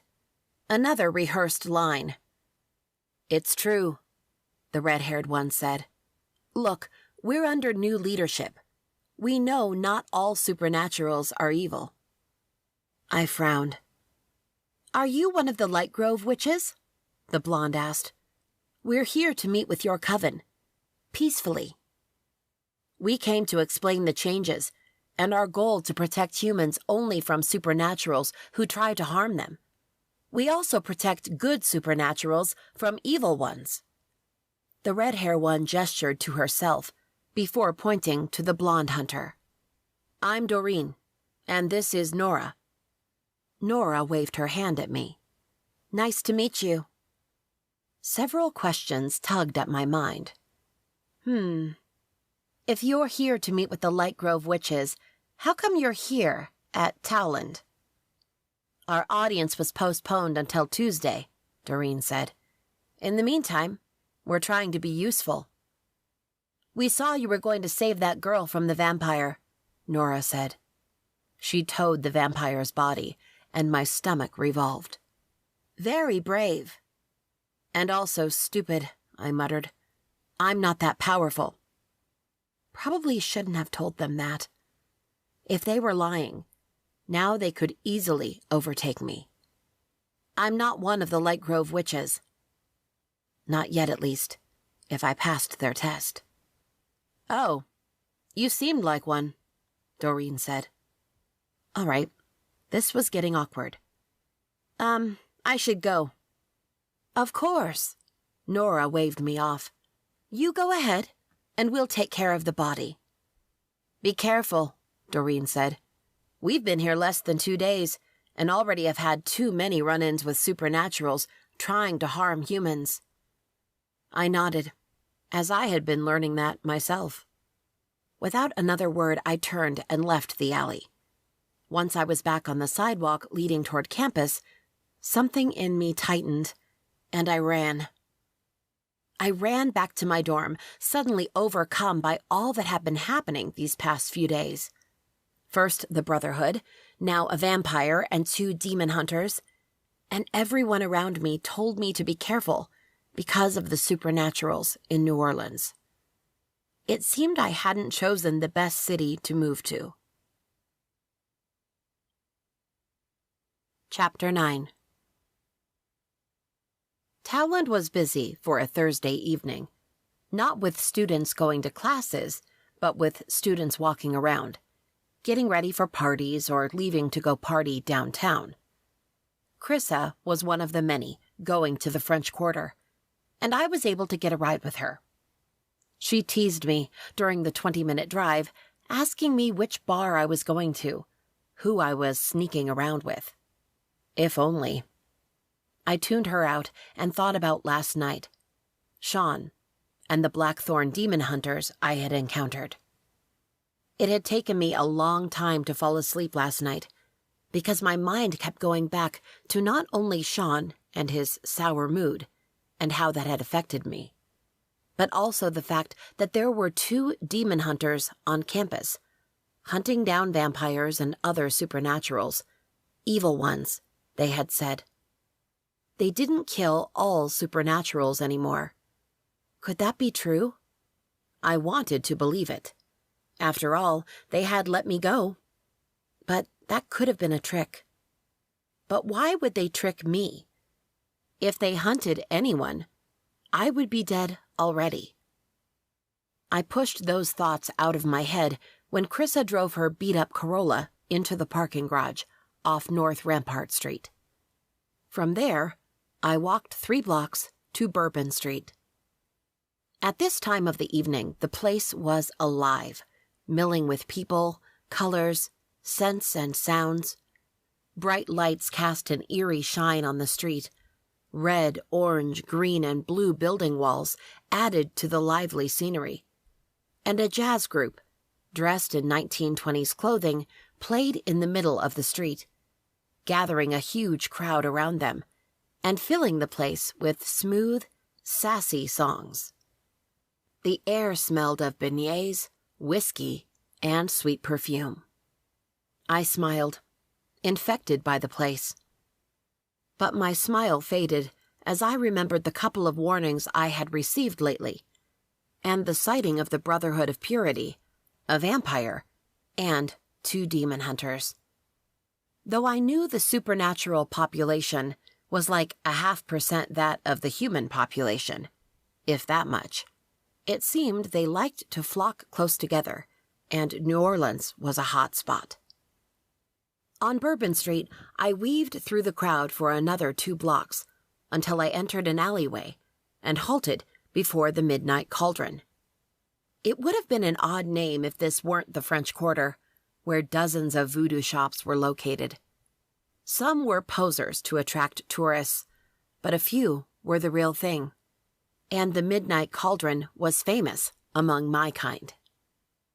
There was no sign or bright light indicating the shop was open, but I turned the door's knob and pushed. As I'd expected, the witch doctor was behind the counter of the overstuffed place. "Evening, child," said Kalisa, the witch doctor. As usual, her lips were painted black, and her head was threaded into thick dreadlocks. Her dark skin shone under the dim light, hiding the freckles spread over her cheeks and nose. Her clothes reminded me of a costume from an old pirate movie, with ragged skirts, a tight bodice, and too much cleavage. I brought a list of the items I'll need. I handed her the piece of paper where I had written the ingredients for the spells and potions I would use tomorrow night. She took it from me without ceremony. Lumen, chamomile, rosemary, caraway, thyme, damiana, Spanish moss, basil, euphrasia, boswellia thurifera, hawthornberry, anise, garlic cloves, bloodstone powder, amethyst salt, and black candles. Based on the quantity of each item and their use, I can guess you plan to chase every ghost in this city and send them away. I grimaced. Something like that. Her dark eyes bored into mine. You aren't that foolish. When I first met her 2 months ago, Kalisa had been unfriendly, in a crazed-like manner. If she hadn't come with a recommendation from my mother's friends, I wouldn't have lasted 10 seconds inside her shop.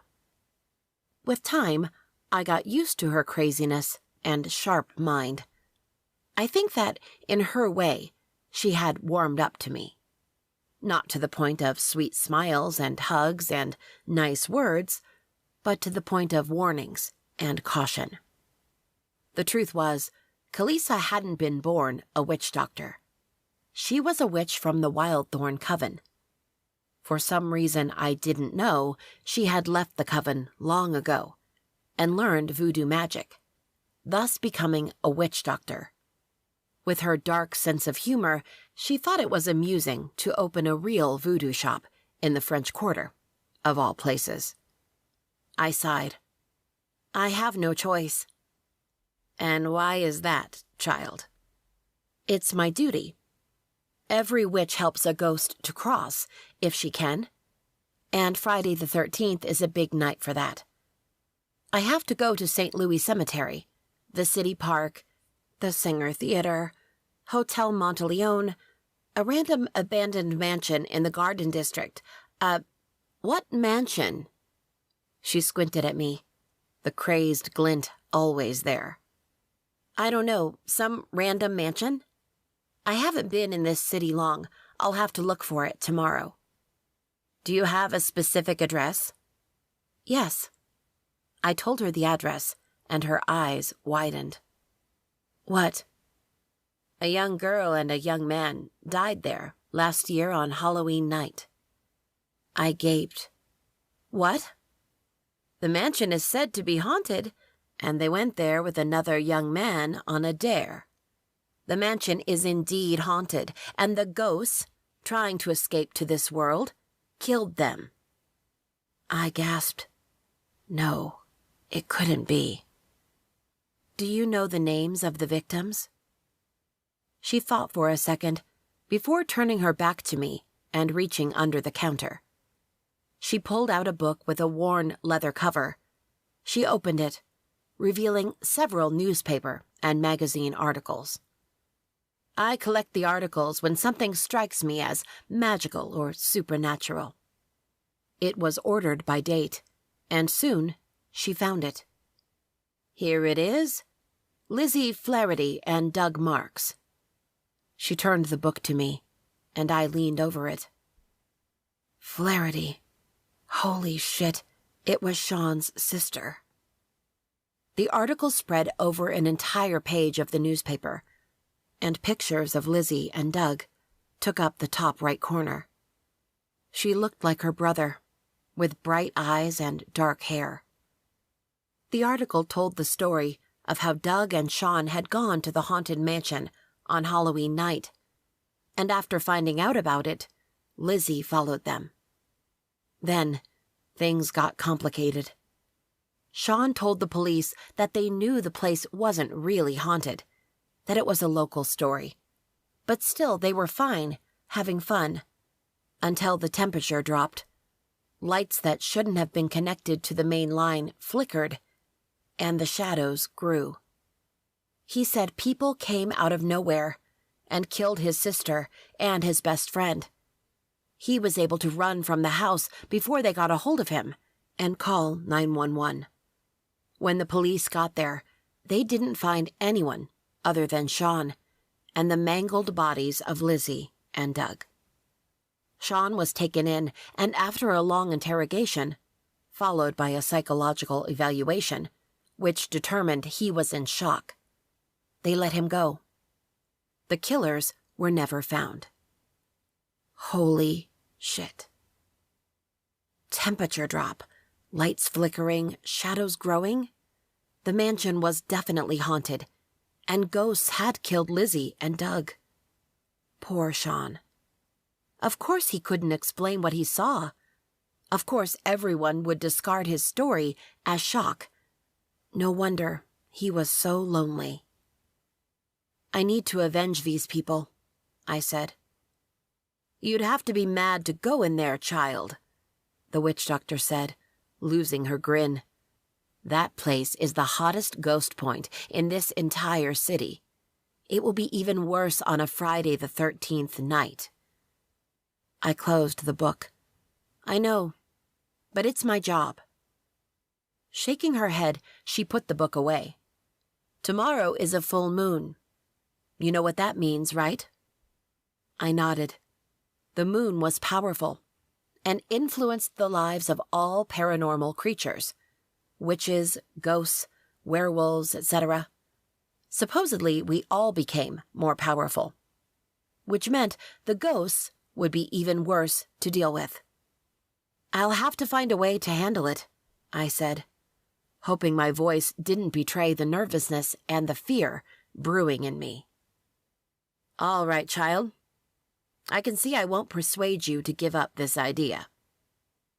The witch doctor walked around the counter and to a tall shelf in a corner. She crouched down, opened a drawer, and withdrew a wooden box from inside it. She returned to where I was standing and halted before me. "Then, you should have this." She opened the box lid.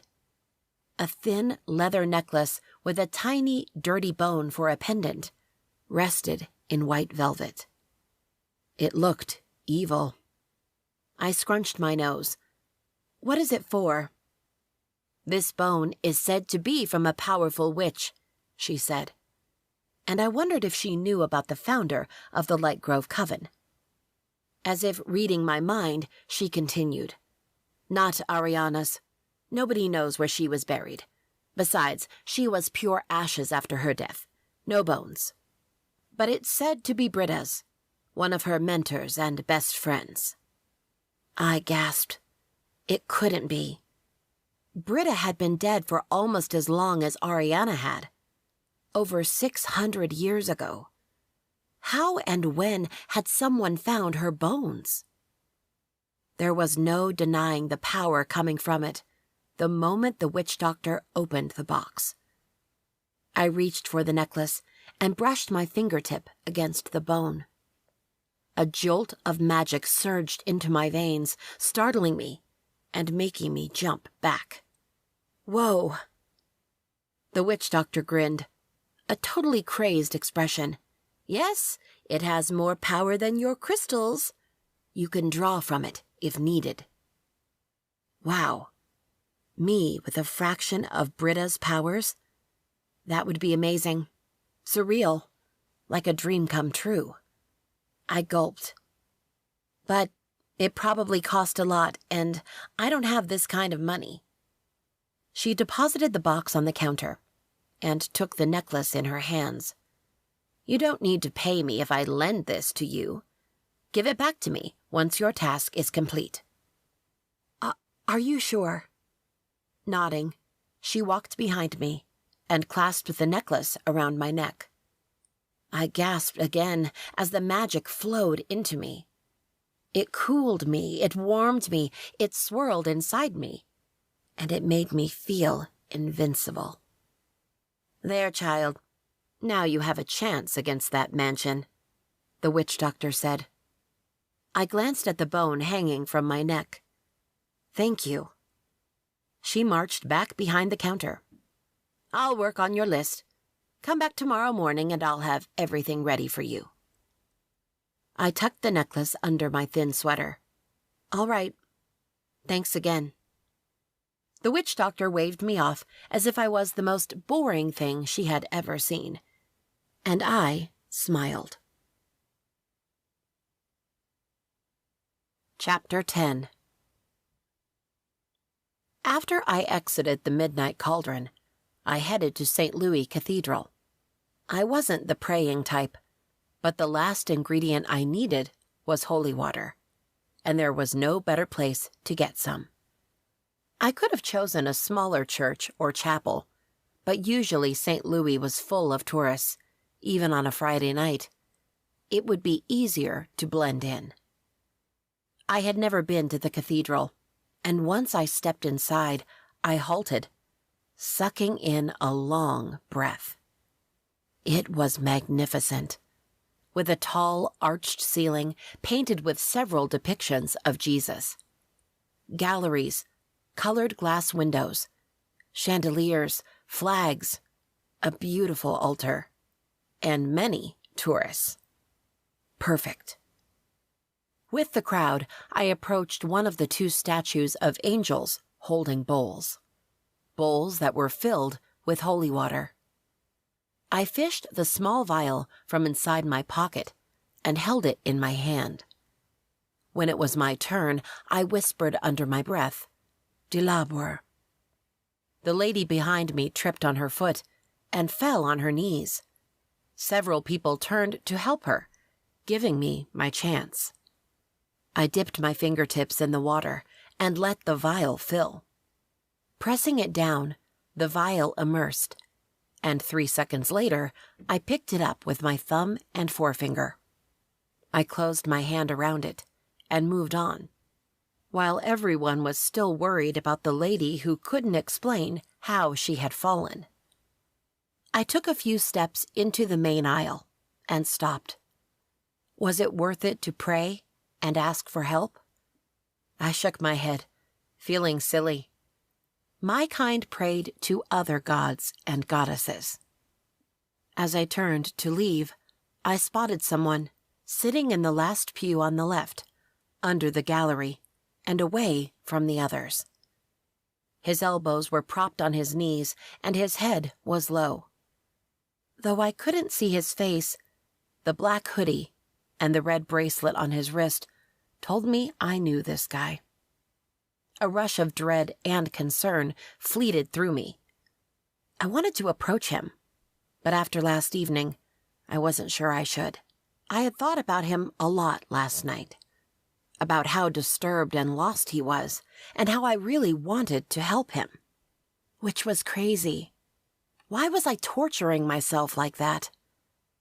Convinced I would regret my decision, I sat on the bench and scooted closer to him, but not too close. Sean lifted his head, leaned back into the bench, and stared at me with wide eyes. "What are you doing here?"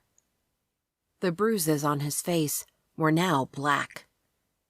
"I could ask you the same thing," I said, trying to sound casual. "You don't look like the praying type." One corner of his lips quirked up. My heart sped up, and his gaze traveled over me. "With that hair, piercing, tattoo and all, I would think the same of you." I shrugged. "What? Just because my style is a little different, I'm supposed to be a faithless bad girl? A troublemaker?" Sean returned his eyes to mine. "Well, I like your style." I felt a little blush creeping into my cheeks. As if realizing he had said something he shouldn't, he turned his gaze to the altar. Damn it! The guy couldn't say things like that and then leave me hanging. And why the hell was I thinking about that? The guy was damaged, broken, depressed, and he was rude to me yesterday. As much as I wanted, flirting with him was not right. Not until I helped him, because I did want to help him. In fact, I wanted to tell him I was going to the mansion tomorrow night, and I would avenge his sister and his best friend. Hopefully, knowing they were resting in peace, Sean would be able to move on. However, if I tried to say anything about that right now, I would probably scar him more. I swallowed hard. "Are you okay?" Slowly, Sean looked at me again. "I don't know. I'm alive, I'm healthy, but..." He pressed his mouth tight. I reached to him and clasped his hand in mine. "What?" He stared at our hands for a moment. "I come here every time I don't feel okay. Every time I feel lost. Every time I feel like I want to break everything. Everyone. I was never the praying type, as you phrased it, but my sister was. She came here for Mass at least twice a month, and she always said that since I didn't pray, she prayed for me." My heart tugged, and I squeezed his hand. This weekend, she would have turned 19. She died last October. "I know," I wanted to tell him. I mean, a lot of people on campus knew about it. Maybe I could say I had heard from someone. But then he would think I was prying into his life. No. I would let him open up. Little by little. "I'm sorry," I whispered. "Me too," he whispered back. "Want to talk about it?" I asked, knowing the answer. He shook his head. Not really. I don't like thinking about it, much less talking. I caressed his hand, and my thumb touched the macrame bracelet on his wrist. A small smile appeared on his handsome face, illuminating his blue eyes. My sister made that for me on my birthday a few years ago. She had one too. She said it was our thing. It seems you two had a special bond. He nodded. She was 16 months younger than me, and we were best friends since she was born. He pulled his hand away from mine and leaned to the front again, his elbows on his knees. I'm sorry about yesterday, he sighed. You were trying to help me, and I was a jerk. I'm really sorry. I hadn't really expected an apology. It's okay. No, it's not. He pressed his lips together before proceeding. I went to the bar to watch the game and grab a bite. I was all quiet on my own until a guy recognized me and started talking about the night my sister and my best friend died, saying I was a nut job. I tried to ignore him, but he started shoving me, and I lost it. He went quiet. Biting my lip, I sat back in the pew, unsure what to do. If I was going to help him, baby steps were the way to go. Pushing him right now would send him running. In silence, I stayed beside Sean for 10 minutes, hoping he would come to recognize me as an anchor of some sort. Only time would tell. I reached over and patted him on the back. He went rigid with my touch, but didn't pull away. Finally, I stood and walked out of the cathedral, thinking I had to be demented to want a damaged guy like Sean to find an anchor in me. What if he was truly lost and insane? What if he had a breakdown and dragged me with him? I pushed those thoughts out of my mind. I would worry about him and his situation after Friday the 13th. Right now, I had to prepare myself for the day to come. Being in the French Quarter made me incredibly nervous now, but I decided I couldn't stop living just because there were more things out there than I could see. So, after walking out of the cathedral, I went to the Café du Monde, where I ordered a box of beignets to go. When I was little, beignets weren't the most common sweet we ate. In fact, every time we ate beignets, it was for a special occasion, like a birthday, a graduation, or another celebration. It was not that beignets were that expensive, it was that my mother wasn't a great cook, and she refused to buy them that often. But now, living here in New Orleans, I could splurge. It was dark when I exited Café du Monde and called an Uber. While waiting, I glanced around the street, taking in the tourists, the costumes, the music, the lights, the scent of bourbon, cigar, and sweet perfume. My gaze halted at a shop across the street. The Dark Veil. The building was painted black, the lettering in silver, and the window covered most of the side of the shop. For some reason, I walked closer and spied in the window. A cold feeling rolled over my shoulders and down my spine. The glass door opened, and a woman in a black gown stepped out. Her dark eyes met mine before she moved on. But in that brief second she had looked at me, I felt it. She was a supernatural. I turned my attention back to the window. The place was crowded with a lot of customers, and I knew they were all supernaturals. Their races were on the tip of my tongue: vampire, werewolf, witch, even a succubus. A gasp rose to my throat, and I took a large step back from that window. How could I have known they were all supernaturals? How could I have guessed what they were? I didn't have that kind of magic.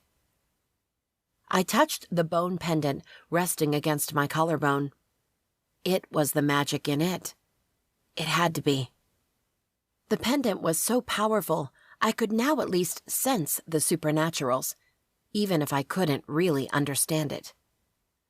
A man opened the shop's door and went in. Another supernatural, but something darker. A demon? My phone dinged, indicating my Uber was here.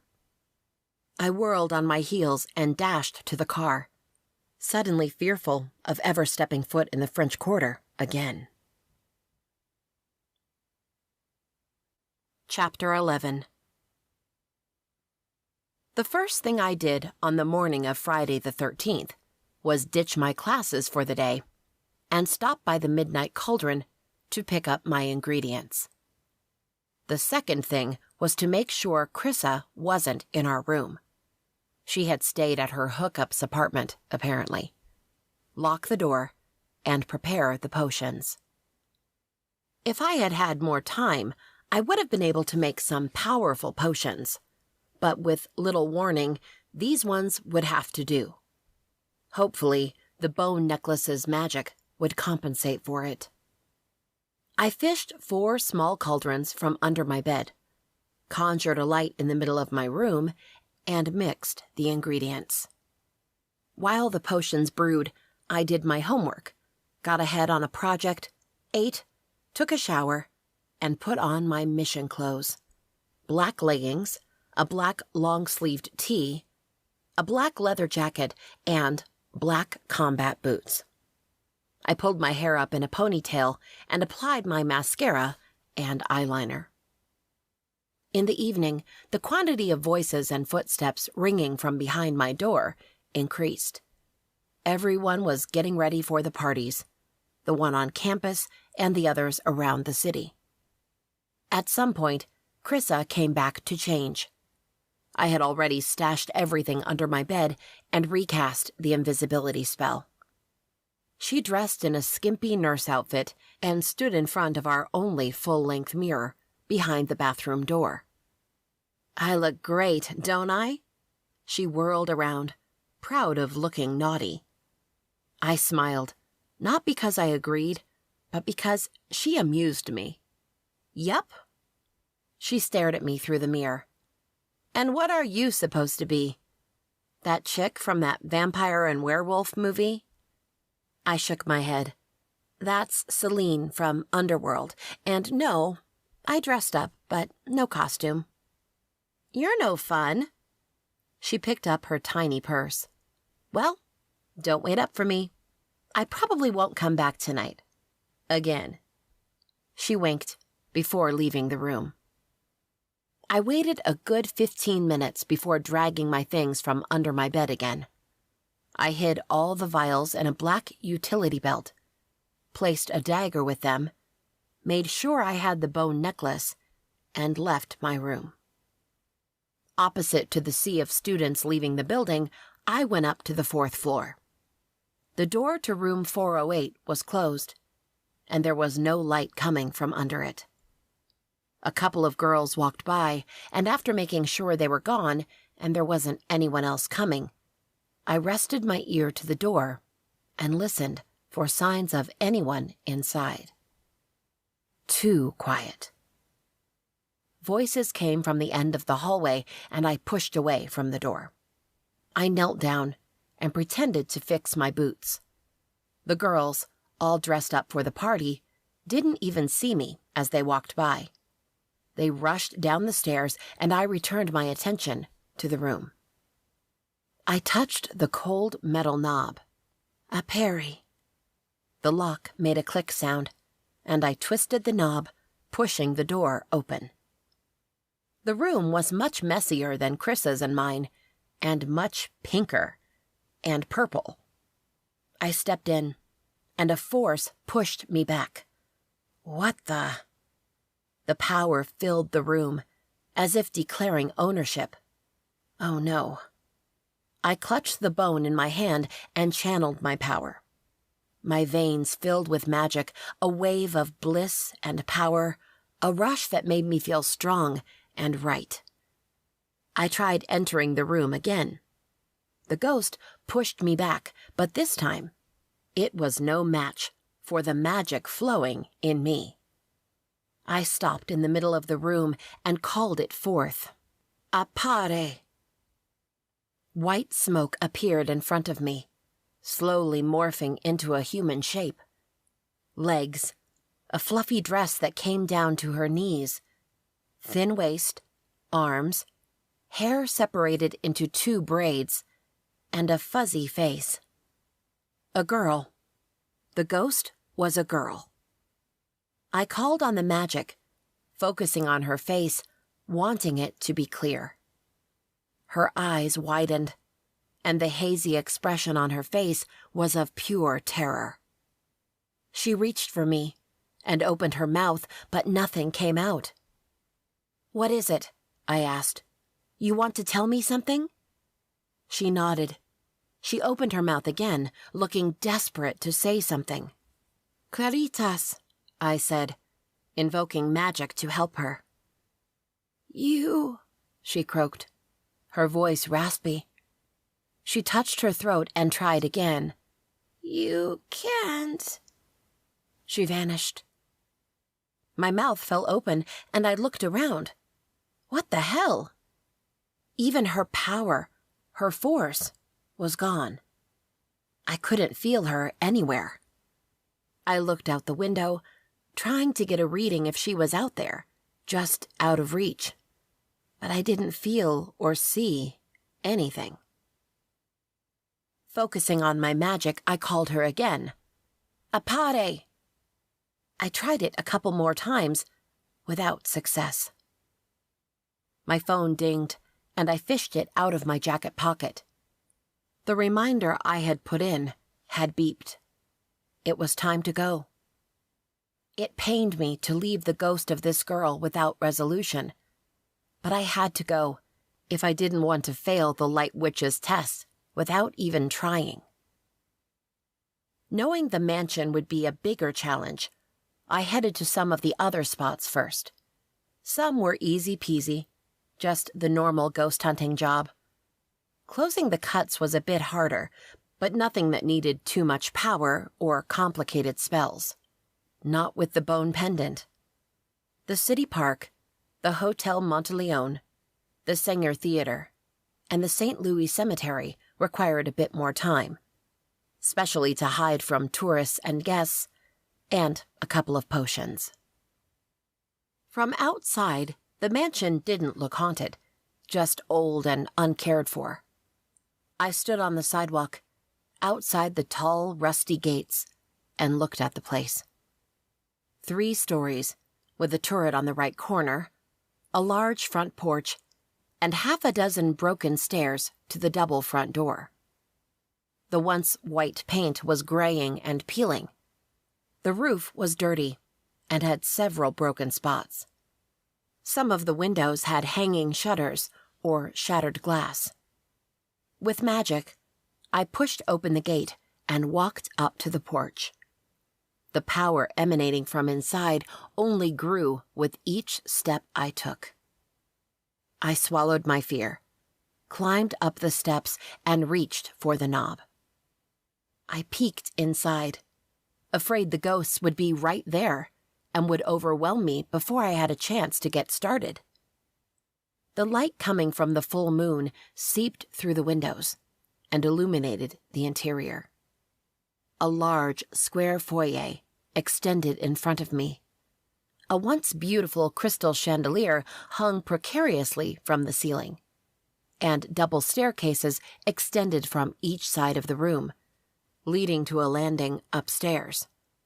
Under the staircase, an archway led to the rest of the house. Cautious, I stepped inside. It was cold in here, and the power was even stronger, but not as strong as if the cut in the veil were open. I frowned. Why wasn't the cut open yet? I pulled my phone from my jacket pocket and checked the time. 1 hour to midnight. Oh, crap. What if I had missed the window? What if the veil had already opened, let out a bunch of ghosts, and now was closed once again? Shit. Here was where I was supposed to prove myself to the light witches. How was I supposed to do that if the cut was gone? Wait, no, the cuts would still be open if not forced close. It was true for the others, and this one wouldn't be any different. The cut here hadn't opened yet, and I couldn't draw a circle and start the spell until it did. I held my breath as a ghost of an old man walked across the upstairs landing, emerging from one wall and disappearing into the other. I turned to close the door before a ghost noticed something was out of order, when someone came barreling inside, bumping into me and almost making me yelp and fall. I pressed a hand over my mouth, and the person held my elbow, keeping me up. "Sorry," I gasped, recognizing that voice. I grabbed his biceps and pulled him to a thin strip of moonlight. "No, no, no." "What are you doing here?" I whispered, wanting to scream at him. Sean looked at me as if I was crazy. "What are you doing here?" "Shh." I tried pushing him back out the door, but he was much bigger than me and didn't budge. "You have to go. Now." "No, you have to go. I won't leave if you don't leave with me." He reached for me and held my hand, a gentle touch that was opposite of the terror illustrating his face. "Please, let's go. You have no idea the bad things that can happen here." He tugged my arm. "Come on." "Sean," I whispered, "I can't go, but you have to." Nodding, he let go of my hand and I exhaled a relieved breath. He would leave, and I would be able to work without interference. Instead, Sean grabbed me around the middle and hoisted me over his shoulder. His arm wound around my thighs just below my butt, and he ran out of the mansion. I had to bite my tongue so I wouldn't yell for him to let me go. I jerked on his grasp. "Put me down," I demanded, maintaining a low voice. He raced down the front porch's stairs. I jolted on his shoulder, kicking my legs and punching his back. He didn't even flinch. Finally, in front of the gates, he set me down. "There." I straightened my jacket. "Why did you do that?" "Because," he yelled, clenching his fists. "Don't raise your voice," I sighed. "Sean, please, leave and don't come back." I stepped away from him, but he wrapped his hand around my wrist and yanked me back. "Where the hell do you think you're going?" I stared at him, not one bit affected by his raging glare. "Please, please, please, release me and go away." He pulled me closer. "Hazel, this place is..." He pressed his mouth shut and shook his head. I relaxed a bit. "This place is evil. I know. I read about what happened during Halloween last year. But I would like you to tell me about it." He shook his head. I turned to him and with my free hand touched his arm. "Please, Sean, tell me. I swear I'll believe you." He snorted, a sound full of sarcasm. "Not even I believe what my own eyes saw. Why would you?" "Try me." He stared at me, those bright blue eyes softening. He must have seen something in me because he sighed and said, Doug and I, had always heard about the haunted places in New Orleans, and we always said we should visit them during Halloween. Last year, we finally did it. We chose this house because it's said to be the worst of the haunted places. Deep down, we thought it was all stories for the tourists. I never thought. He paused and looked up at the full moon. I never thought it could be real. At least, I think it was real. Psychiatrists say I had a breakdown and everything was my imagination. At some point, I think I believed them. I believed I was hallucinating. He glanced back at the house. However, here we are, and I can't shake the feeling that it was real. What was real? He faced me again, his eyes frightened. Ghosts. So many ghosts. And they were corporeal, most of them. They grabbed us, they played with us, they tortured us. Finally, I was able to break free, and I was about to help Lizzie and Doug. But the ghosts killed them, right in front of me. I saw the light go out in their eyes. I saw their bodies slump. The ghosts turned to me, and I ran. He closed his eyes. I ran, like a coward. No, Sean, you're not a coward. I pulled him into a tight embrace. He was rigid at first, and then he melted into me.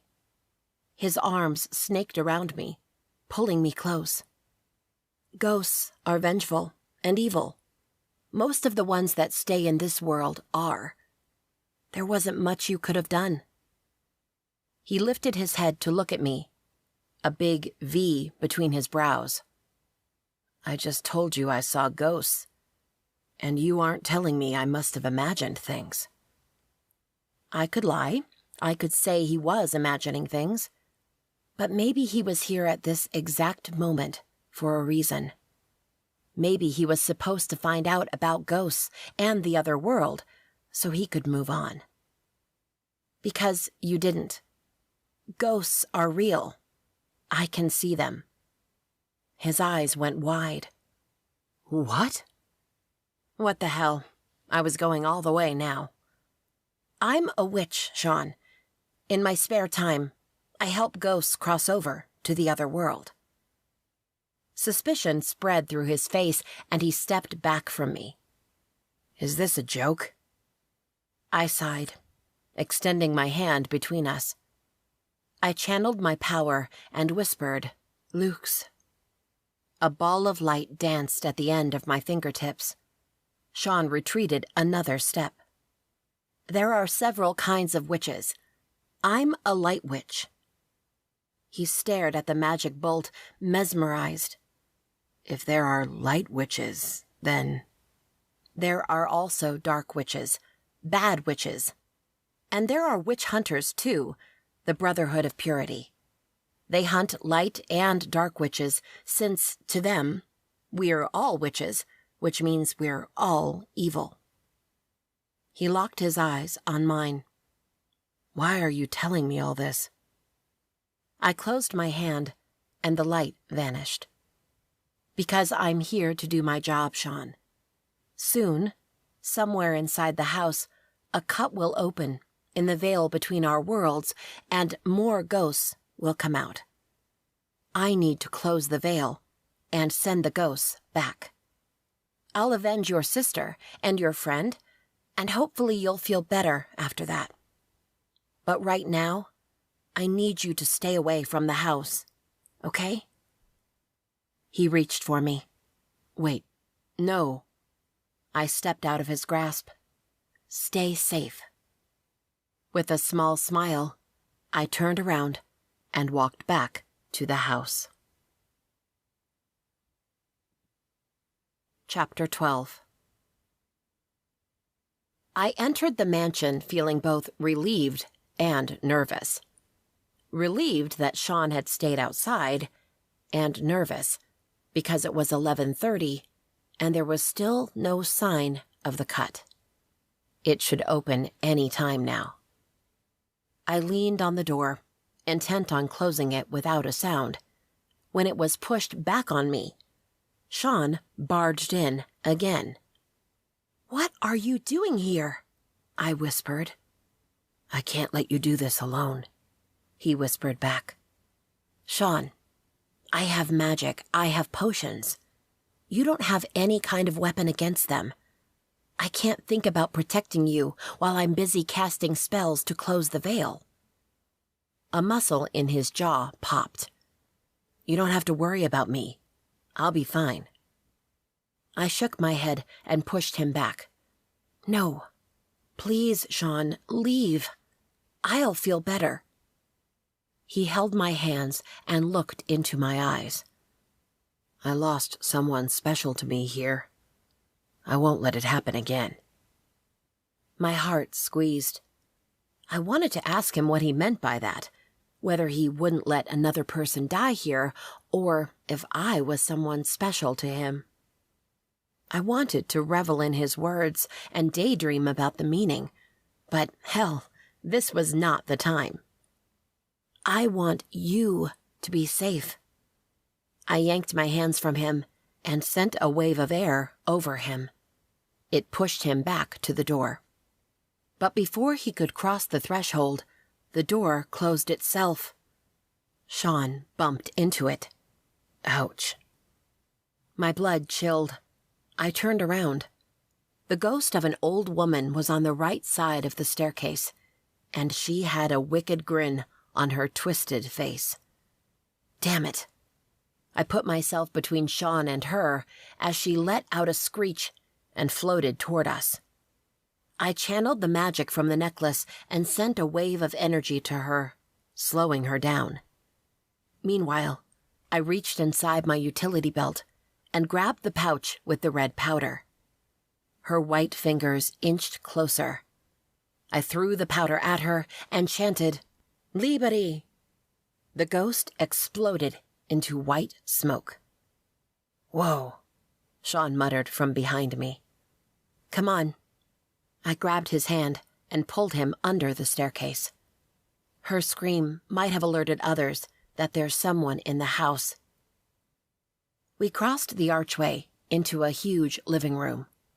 A door on the left caught my attention. I opened it, and after noticing it was a small closet, pushed Sean in and joined him. I closed the door and cast a light bolt in my palm to illuminate the cramped space.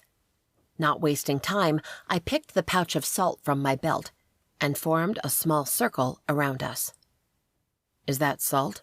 Sean asked. I nodded. "Stay in the circle." He stepped in, and his chest brushed with mine. He was hard and tall and wide. I felt myself blushing, which was ridiculous. How could I feel like this in such a dire situation? "Won't they find us here?" Sean asked. "I'm channeling our energy. The salt helps. Hopefully they won't notice us yet." I kept my right arm extended to the side, so the light illuminated everything. Sean placed his hand on my forearm and slid his palm under my hand. Even through 2 layers of fabric, I could feel the warmth of his touch. I shivered. He closed my hand, putting out the light. "Now they can't find us, because of the brightness," he whispered. Right. My heart raced. He hadn't let go of my hand yet. "Aren't you afraid?" I raised my head to glance at him, wishing the light was still lit so I could stare at his beautiful blue eyes. But at the same time, I was glad we were in the dark, or I wouldn't be this brave. "A little.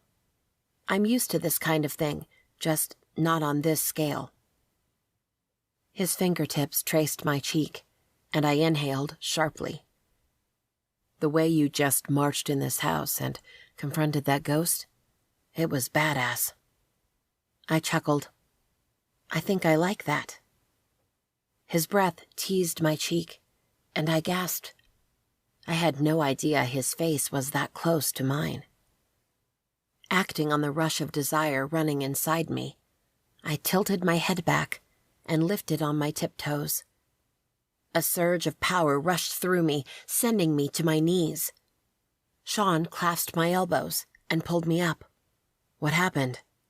"The cut. It must be opening." I reached for the door, and Sean pulled me back. "What are you doing?" Hiding was never part of the plan. I need to do something. He squeezed my hand. "Please, be careful." I smiled, even though he couldn't see it. "I'll try." Slowly, I opened the closet door and spied out. The living room was huge. High ceiling, tall windows, balconies from the second and third floor, another big crystal chandelier, scratched wooden floors, and some scattered furniture. A broken side table, a ripped couch, a tipped bookshelf. And right beside the chandelier, sparks came to life. The cut in the making. After looking side to side and making sure no ghosts were out there, I raced to the center of the room and started drawing a circle under the cut. From the corner of my eye, I saw Sean spying from inside the closet, his head darting side to side, looking for ghosts.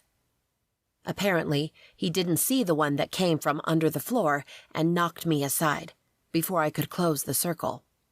"Hazel!" Sean rushed to me. I groaned as I landed on my side. The ghost, a young woman with empty eyes and bared teeth, hovered over me. I raised my hand and threw a little red powder at her. "Liberty," I said. She burst into smoke. Sean extended his hand to me and helped me up. "If you give me some of that powder and I say those same words, will it work too?" I wiped my hands on my pants. "I'm not sure." The shrill of more ghosts filled the air. That sounded like a lot. We need to hide and have the advantage again. We started for the closet, but another ghost appeared in our way. The same girl from the dorm. Now I recognized her dress. She was dressed like Dorothy from The Wizard of Oz. "Come with me," she said, beckoning us to follow. "You can talk now," I said. She nodded. "Why should we trust you?" She pointed to Sean. "Ask him." I turned to Sean, and he was frozen by my side, pale as the ghost in front of us. "Sean, what's the matter?" He blinked. "Lizzie, is that really you?" Oh. She smiled. "Yes." The shrieks of ghosts reverberated again. "Come on, now." We followed her to a hallway, and then into what looked like an abandoned office. I closed the door and rested against it. Sean stared at his sister. How? She looked at me instead. "There's a dark mist witch here. She was here last Halloween, too. She comes back often, actually.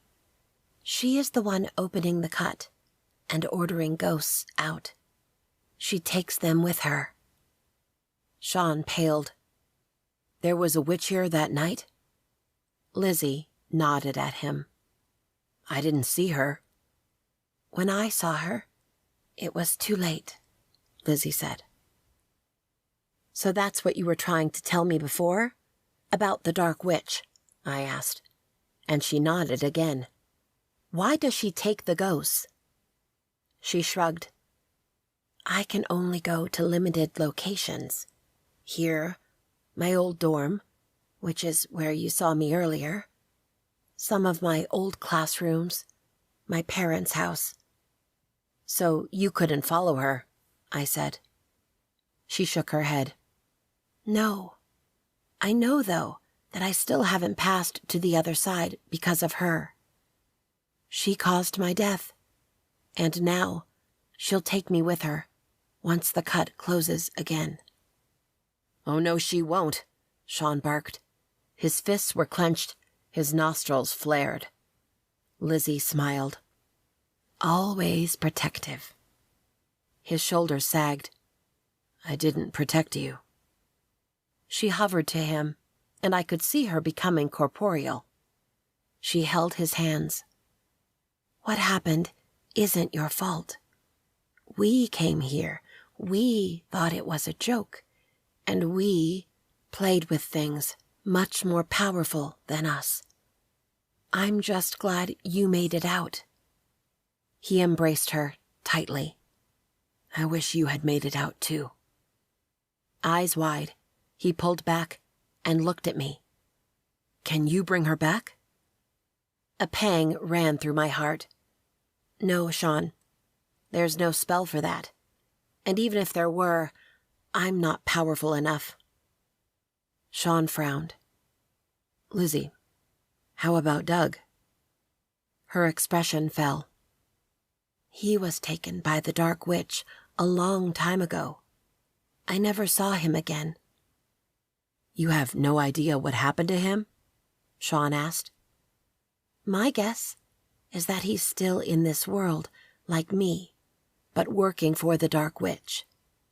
If she is as bad as she seems, I'm glad I wasn't taken yet." "You won't be taken." Sean glanced at me. "Right?" Lizzie looked at me too.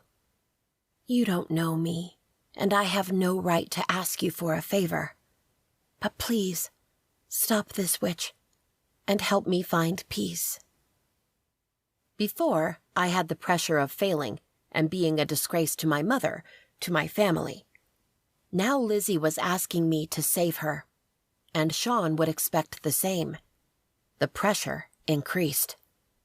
I gulped. "I'll do my best." Chapter 13. The three of us inched back to the living room. The cut was growing, but not quite open yet. I glanced up and saw the Dark Witch on the balcony of the second floor, her arms open, as if trying to embrace the cut. Her power was overwhelming. For a moment, I wondered how she didn't sense me here. But with such strong magic and focused on the cut, she wouldn't notice me sneaking in. Her face wasn't pretty, but her features were strong and her eyes huge, shining with darkness, like most dark witches. Or so I was told. I had encountered only one other dark witch. I didn't remember much. Only that my mother, my sister, and I were visiting my grandmother, and a dark witch got in our way while we were out. She almost killed my grandmother, who had come to help us. But then hunters arrived, and we vanished before they could get us, too. I leaned into Sean and whispered into his ear, "Close the circle." I put a piece of white chalk made of pearl powder in his hand. He grabbed my arms, holding me in place, and turned his head toward mine. "What are you going to do?" "I'll stop the Dark Witch." "But I have to. It's the only way to free your sister." He stared into my eyes, concern written all over his handsome features. "Kick her ass." I smiled. Thanks for the vote of confidence. Sean leaned into me and kissed my cheek. His soft lips made my heart soar. Dizzy, I retreated from him. I scooted along the wall, back into the foyer, and climbed the staircase on tiptoes. The witch chanted in a low voice, invoking the cut to open and the ghosts to swarm out. Then she stopped chanting, lowered her arms, and leaned over the balcony, looking down. It was probably because of Sean running to the circle. "What the hell?" she muttered. I channeled the bone's magic. "Immobilis," I whispered. The witch stilled. "Converso." Her rigid body turned around. She regarded me with a wicked smile. Now, what do we have here?" I didn't waste time answering. "Dormio." The witch blinked her eyes, trying to stay awake, but the bone magic won, and her eyes closed. I let out a sigh of relief. That was easier than I thought it would be. I rushed to the edge of the balcony and looked down. Sean stood beside the circle. He looked up and gave me a thumbs up. The circle was closed and the cut was frozen. Then his hand dropped and his eyes went wide. "Hazel!" he yelled. The dark witch's hands closed around my throat. "You really think a sleeping spell is going to contain me?" she cackled. "You're so naive." She lifted me off the ground as if I weighed nothing. My throat burned, and I gasped. I jerked on her grip, trying to think through the desperation rushing through me. Which spell could I use? Before I could come up with something, she threw me off the balcony. "Volito!" I screamed. My fall slowed down a bit, and I hit the ground on my back. The air rushed out of my lungs. Sean held my arms and helped me up, as the dark witch floated gracefully from the balcony to the first floor. She walked toward us. "Oh, this is going to be fun." Sean pulled me behind him. "Stay away." "How cute," the dark witch chuckled. "A human defending a light witch. It sounds more like a fairy tale." She flicked her hand in Sean's direction, and he went flying to the left. He hit the wall with a huff and fell forward on his knees. Lizzie cried, rushing at the dark witch. Not even looking at the girl, the witch raised her hand, and Lizzie stopped in midair, immobile. "I can't move," she yelled. "Let me go, you bitch!" The dark witch laughed. I grabbed a vial of liquid white sage from inside my utility belt. In the process, the dagger fell to the side, but I ignored it. "Lux," I said, throwing the liquid in her direction.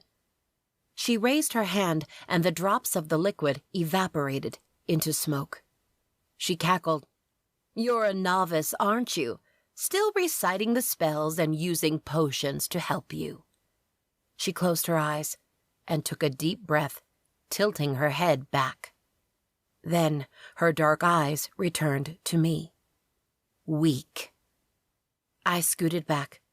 From the corner of my eye, I saw Sean stand and run to the dagger.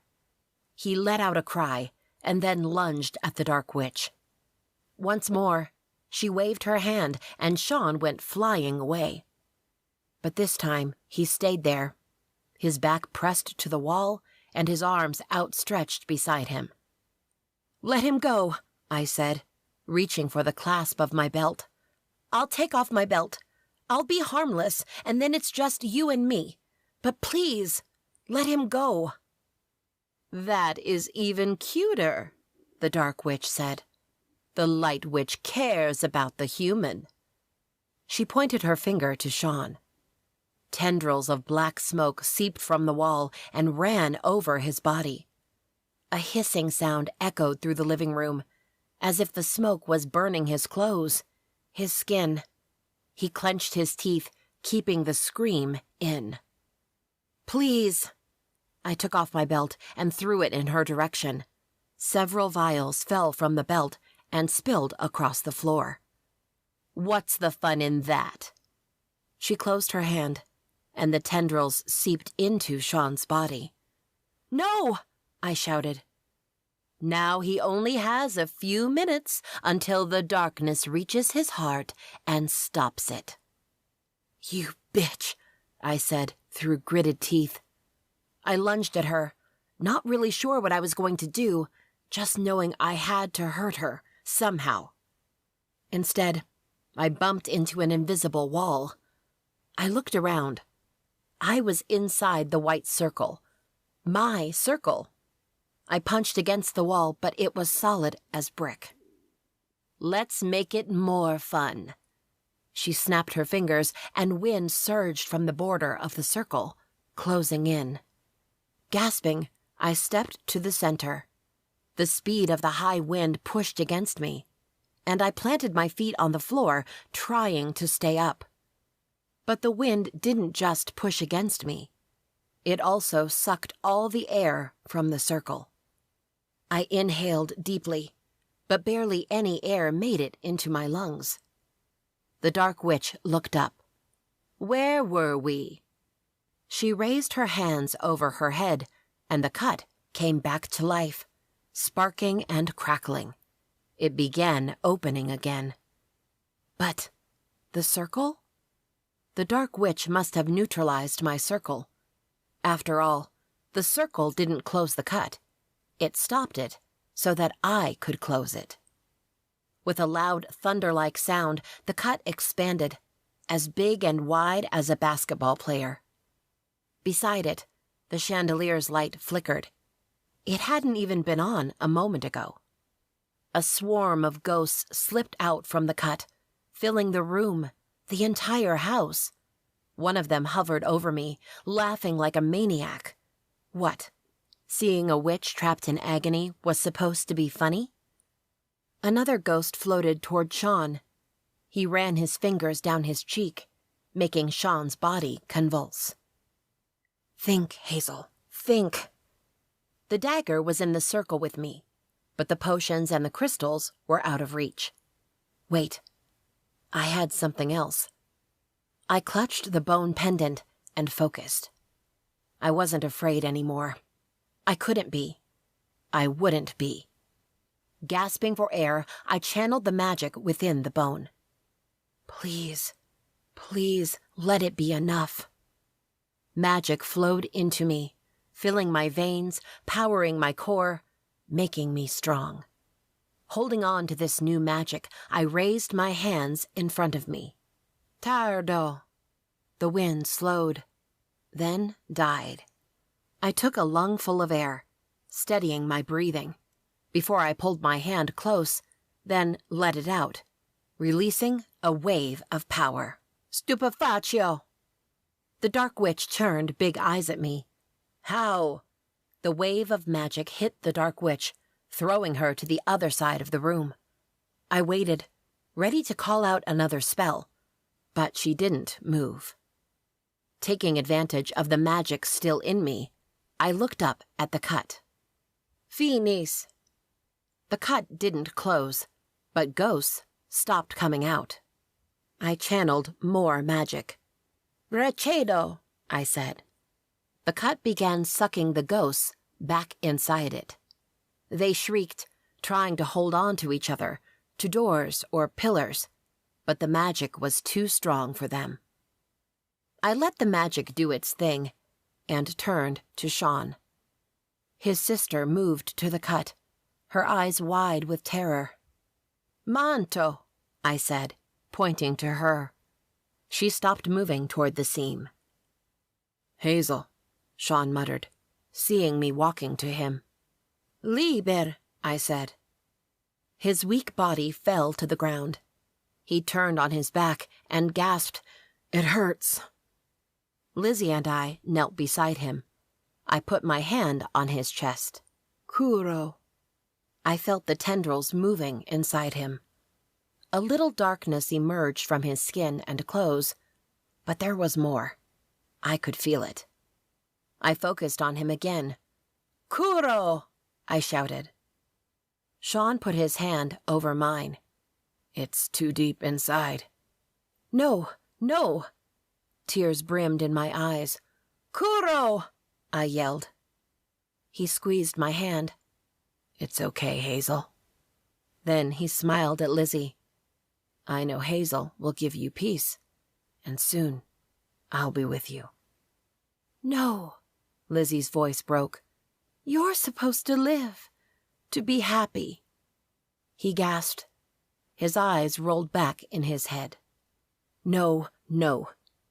Following the magic inside me, I put my arm around Sean's head and propped him up.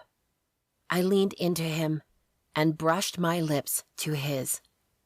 A tear rolled down my cheek. I had wished to kiss him, but not like this. I pressed my lips harder to his, and he responded immediately, opening his mouth and moving it in rhythm with mine. His lips were soft and warm, and they fit mine perfectly. His tongue brushed against mine, and I almost got lost in the sensation, Almost. I focused on my magic. Agradior, I chanted in my mind. Agradior! I felt the darkness moving again, coming to my command. It traveled from his torso to his throat. Noticing what I was doing, Sean tried to pull away, but I used magic to keep him still. I deepened the kiss, again fighting not to get lost in it. The darkness slid from his throat to his mouth and then into my mouth. The bone in my necklace shattered, and I felt the magic slipping away from me. I pulled back and picked the pieces of bone from my lap. Damn it! This was Britta's bone. How could I have broken it? The witch doctor would kill me. Sean, now better, sat up and stared at me. Why did you do that? He reached for me. Did you take it? Is it in you? I nodded, and he shook his head. No, no. I extended my hand between us. The darkness I had inhaled emerged from my palm. Abeo, I said. The ball of darkness faded away into the air. You're okay? He asked. I smiled. I am.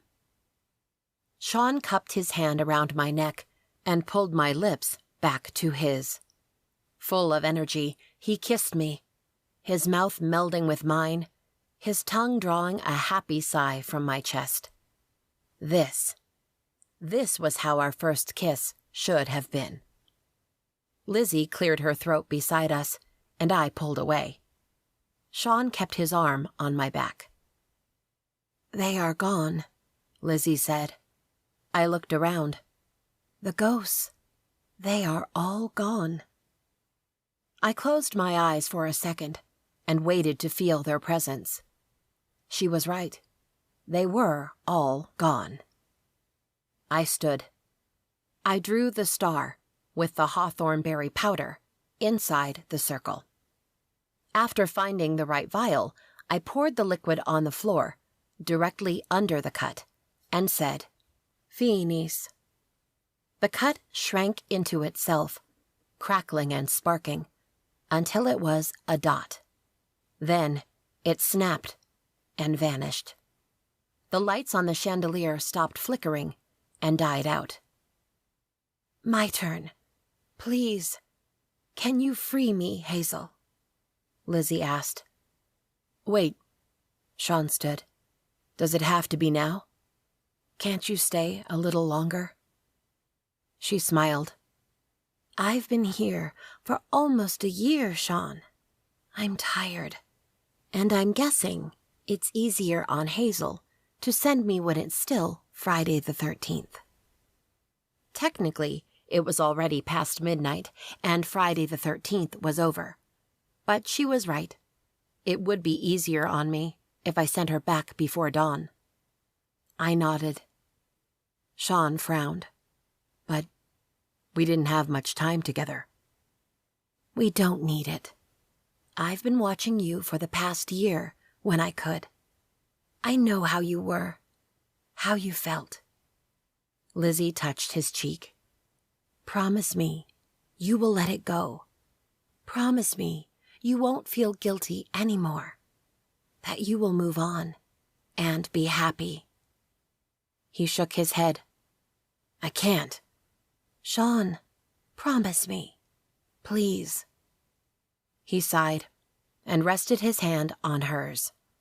I promise. She kissed his cheek, then turned to me. I'm ready. Stand in the circle, please, I asked. Lizzie didn't necessarily need to be in the circle, but after this night, I was tired, and having her in the circle would take less magic from me. Lizzie stood in the middle of the burnt circle. I retrieved the powder with hawthorn berry powder from the floor, and held some of it in my hand. I nodded to her. I love you, Sean, she said. By my side, Sean croaked, I love you too, Lizzie. I threw the red powder on her. Lee, buddy.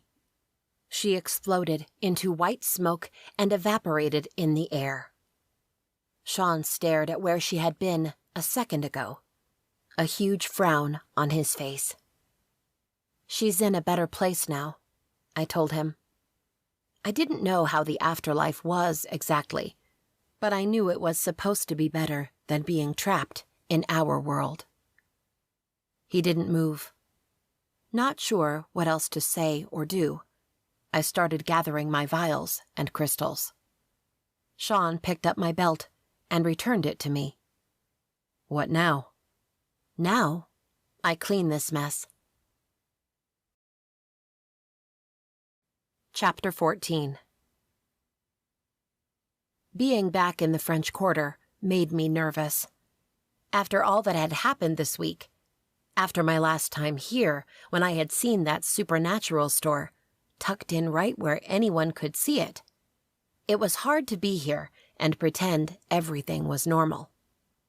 However, as I walked across Bourbon Street, I didn't see any other supernaturals, didn't sense them. Probably because I had broken the bone pendant, and its magic was now gone.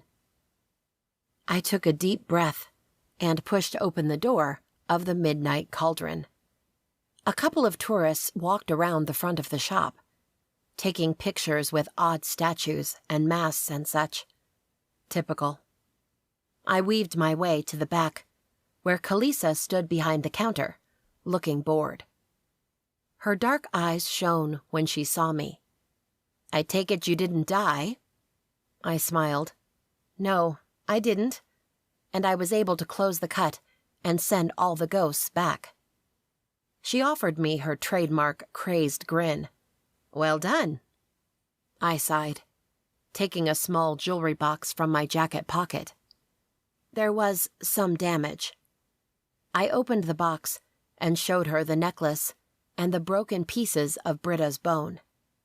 I'm so sorry. I don't know how to repay you. I was sure there was no amount of money that would fix it. She laughed, tipping her head back. The customers eyed her suspiciously, but she ignored them. I have a secret to tell you, child. About 200 years ago, a witch doctor made thousands of necklaces like this one, from chicken bones.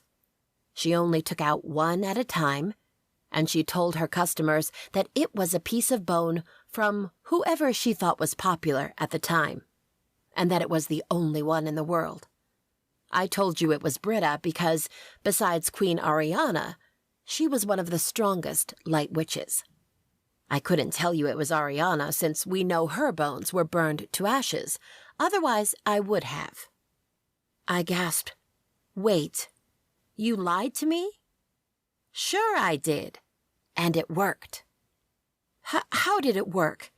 And all that magic I channeled from it? There was a bit of magic in it, voodoo magic, but only a tiny bit, so that when you touched it, you felt it was different, strong. But it wasn't. You probably used it all in one of your early spells.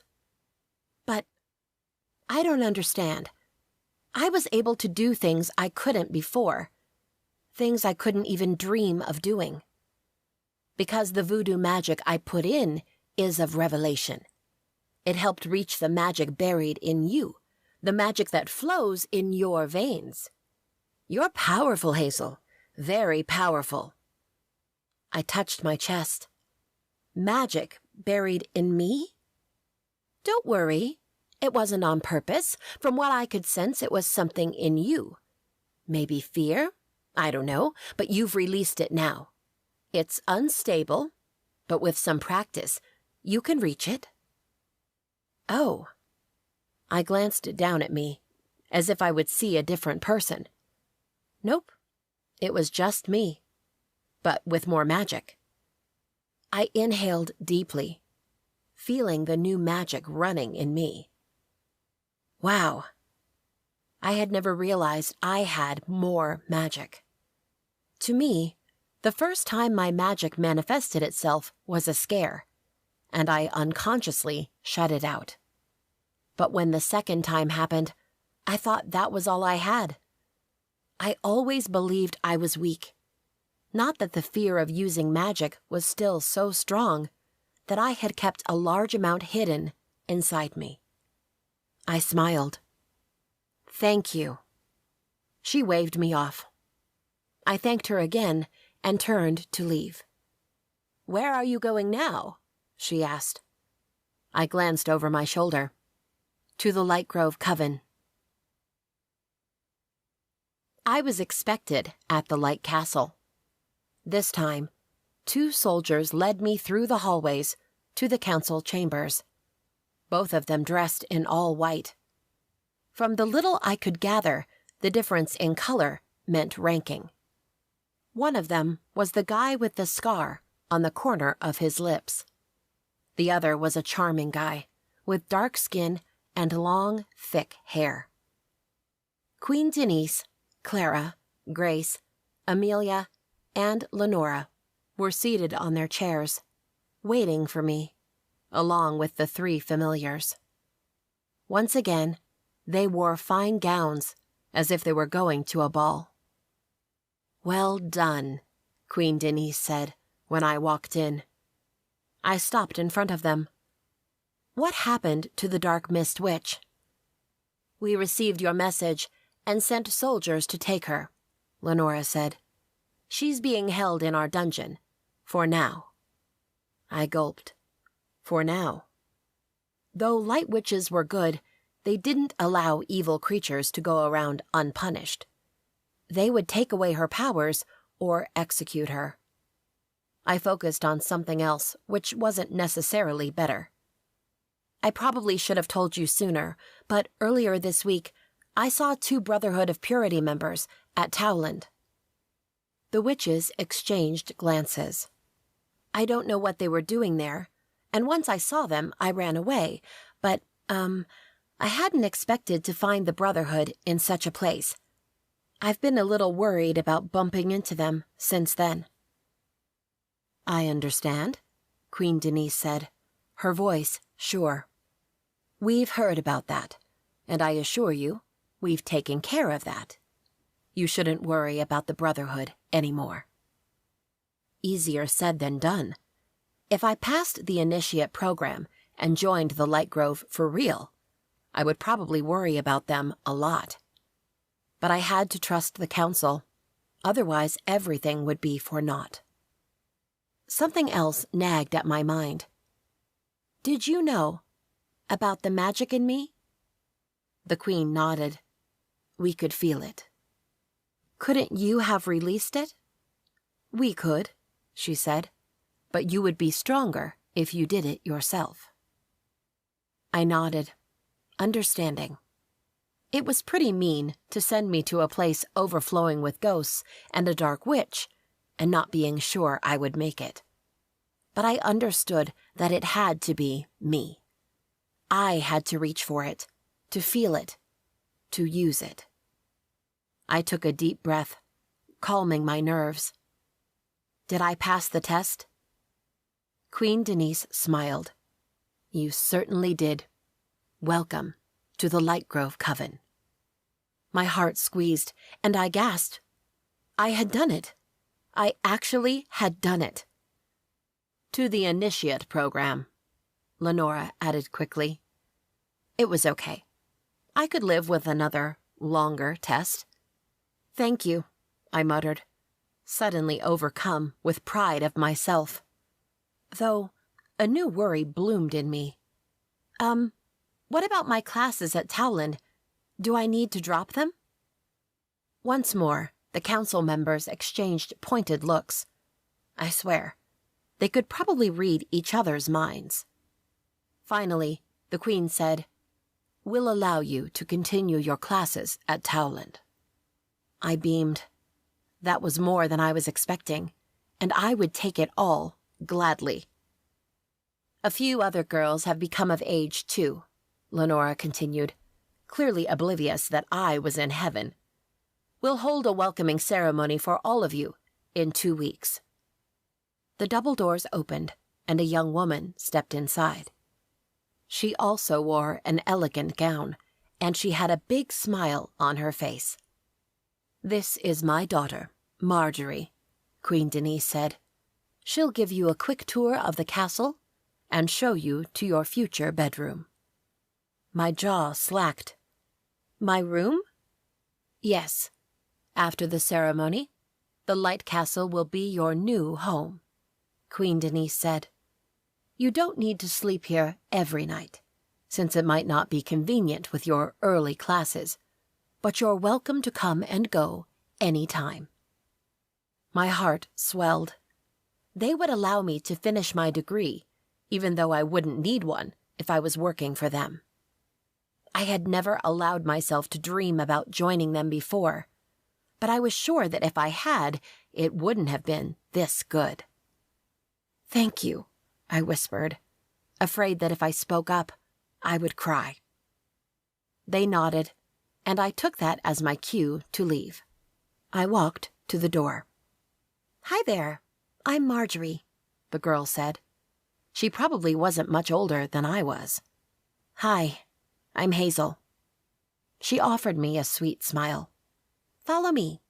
I'll show you around." I exited the room with Marjorie, and the doors once again closed by themselves. "They always do that?" Marjorie chuckled. "Yes, they have magic imbued in them to open and close when needed." I glanced at the doors again. That was amazing. I wondered if the castle was under attack, would the doors shut and stay like that, no matter what? I shivered. Hopefully no one knew, and would never have to find out. Just then, loud footsteps echoed down the long hallway. 2 women in black leather clothes walked down the hallway with sure steps, even though they were surrounded by 6 of the Light Order soldiers. Doreen and Nora. Right. They had told me they had an audience with the Light Grove Council on Saturday. I hadn't realized I would be seeing them again.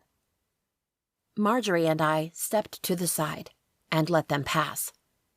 Behind us, the double doors opened again. When they were right by my side, Doreen and Nora glanced at me.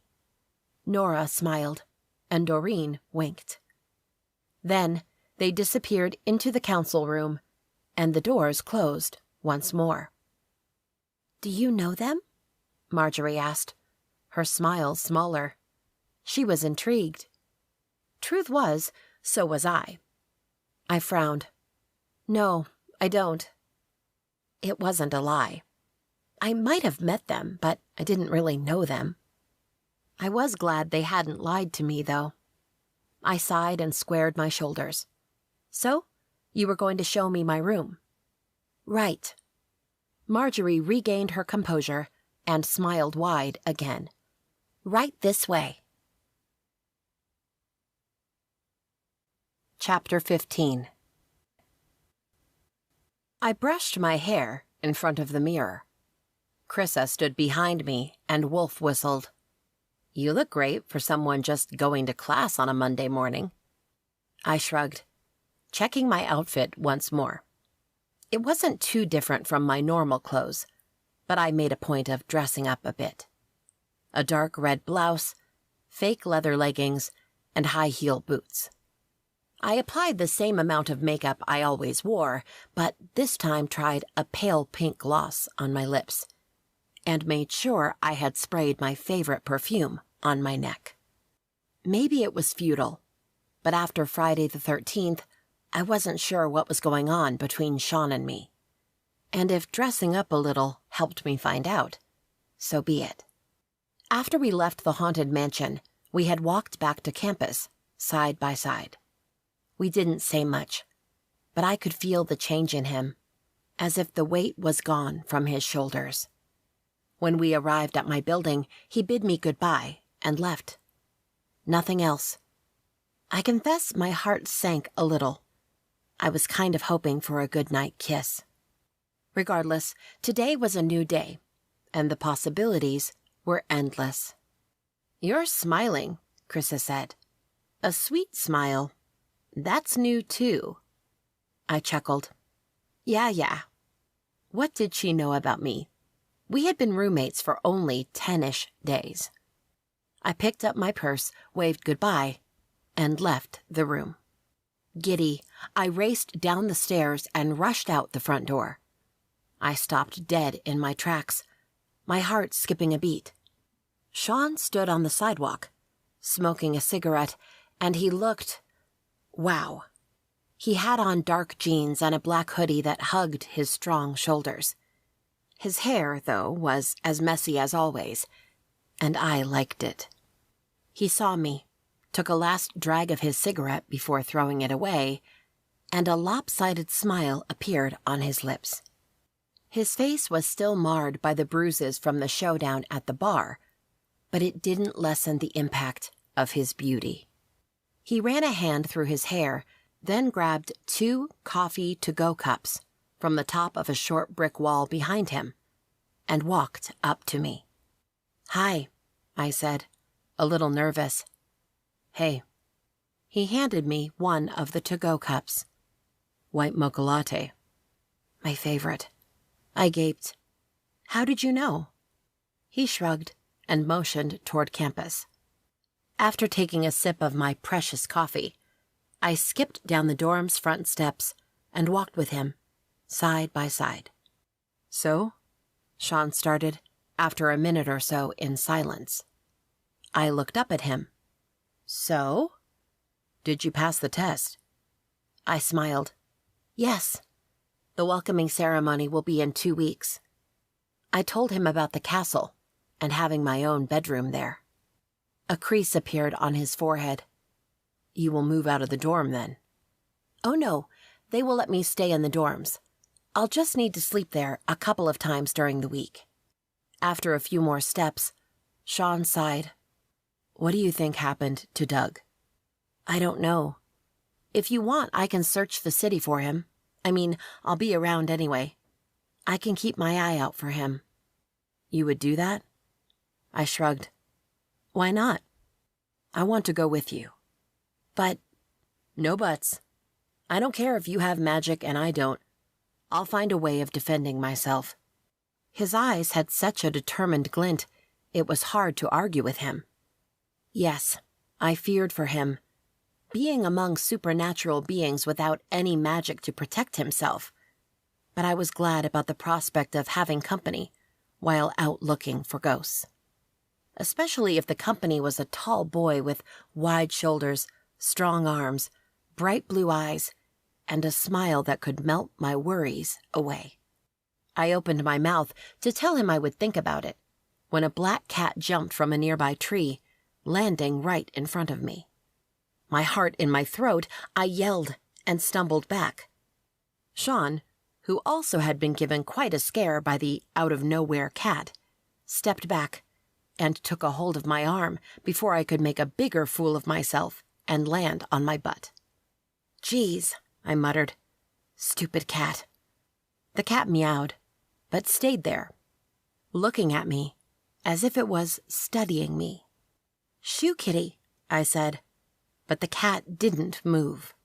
Sean tugged my arm, and we walked around the cat. What the hell was that about? I glanced back, and the cat was still there. A few other students walked from the dorm toward campus and had to walk around him, too. Totally clueless cat. Sean let go of my arm. "A late Friday the 13th prank," he teased. "Shut up." I slapped his chest. He put his hand over his chest and let out a fake, "Ouch." I laughed, and he smiled. And just like that, I lost my smile and focused on the path ahead of us, totally self-conscious. "So?" Sean started again. "So," I said, growing curious about what he wasn't saying. He finally turned to me, looking deeply into my eyes. "I was wondering if you would like to go out with me sometime." He ran a hand through his messy hair. "You know, on a date?" I bit back a smile. So there was where we stood. I was okay with that. I would love that. A hint of a smile spread across his lips. Good. Just then, a strange power surged around us, and I halted, stiffening. "What is it?" Sean asked. I closed my eyes and let my witch sense do its work. The power came from my right, and by its feel, it was definitely a ghost. I glanced to my right and saw a narrow alley between two old dorm buildings. I stepped toward the alley. A ghost? Yes. Let's go. Do your thing before the ghost disappears. Smiling, I turned around and stepped into the alley, with Sean following close behind. I was so lucky. I had discovered my magic, I had joined the Light Grove Coven, and I had found a guy who knew what I was, what I could do, and he was okay with it. Finally, I could think of having a real relationship, where I didn't need to hide who I was. The power spiked, and I focused on my task. I picked the pouch with the hawthorn berry powder from my pocket and prepared to free this ghost. Chapter 16.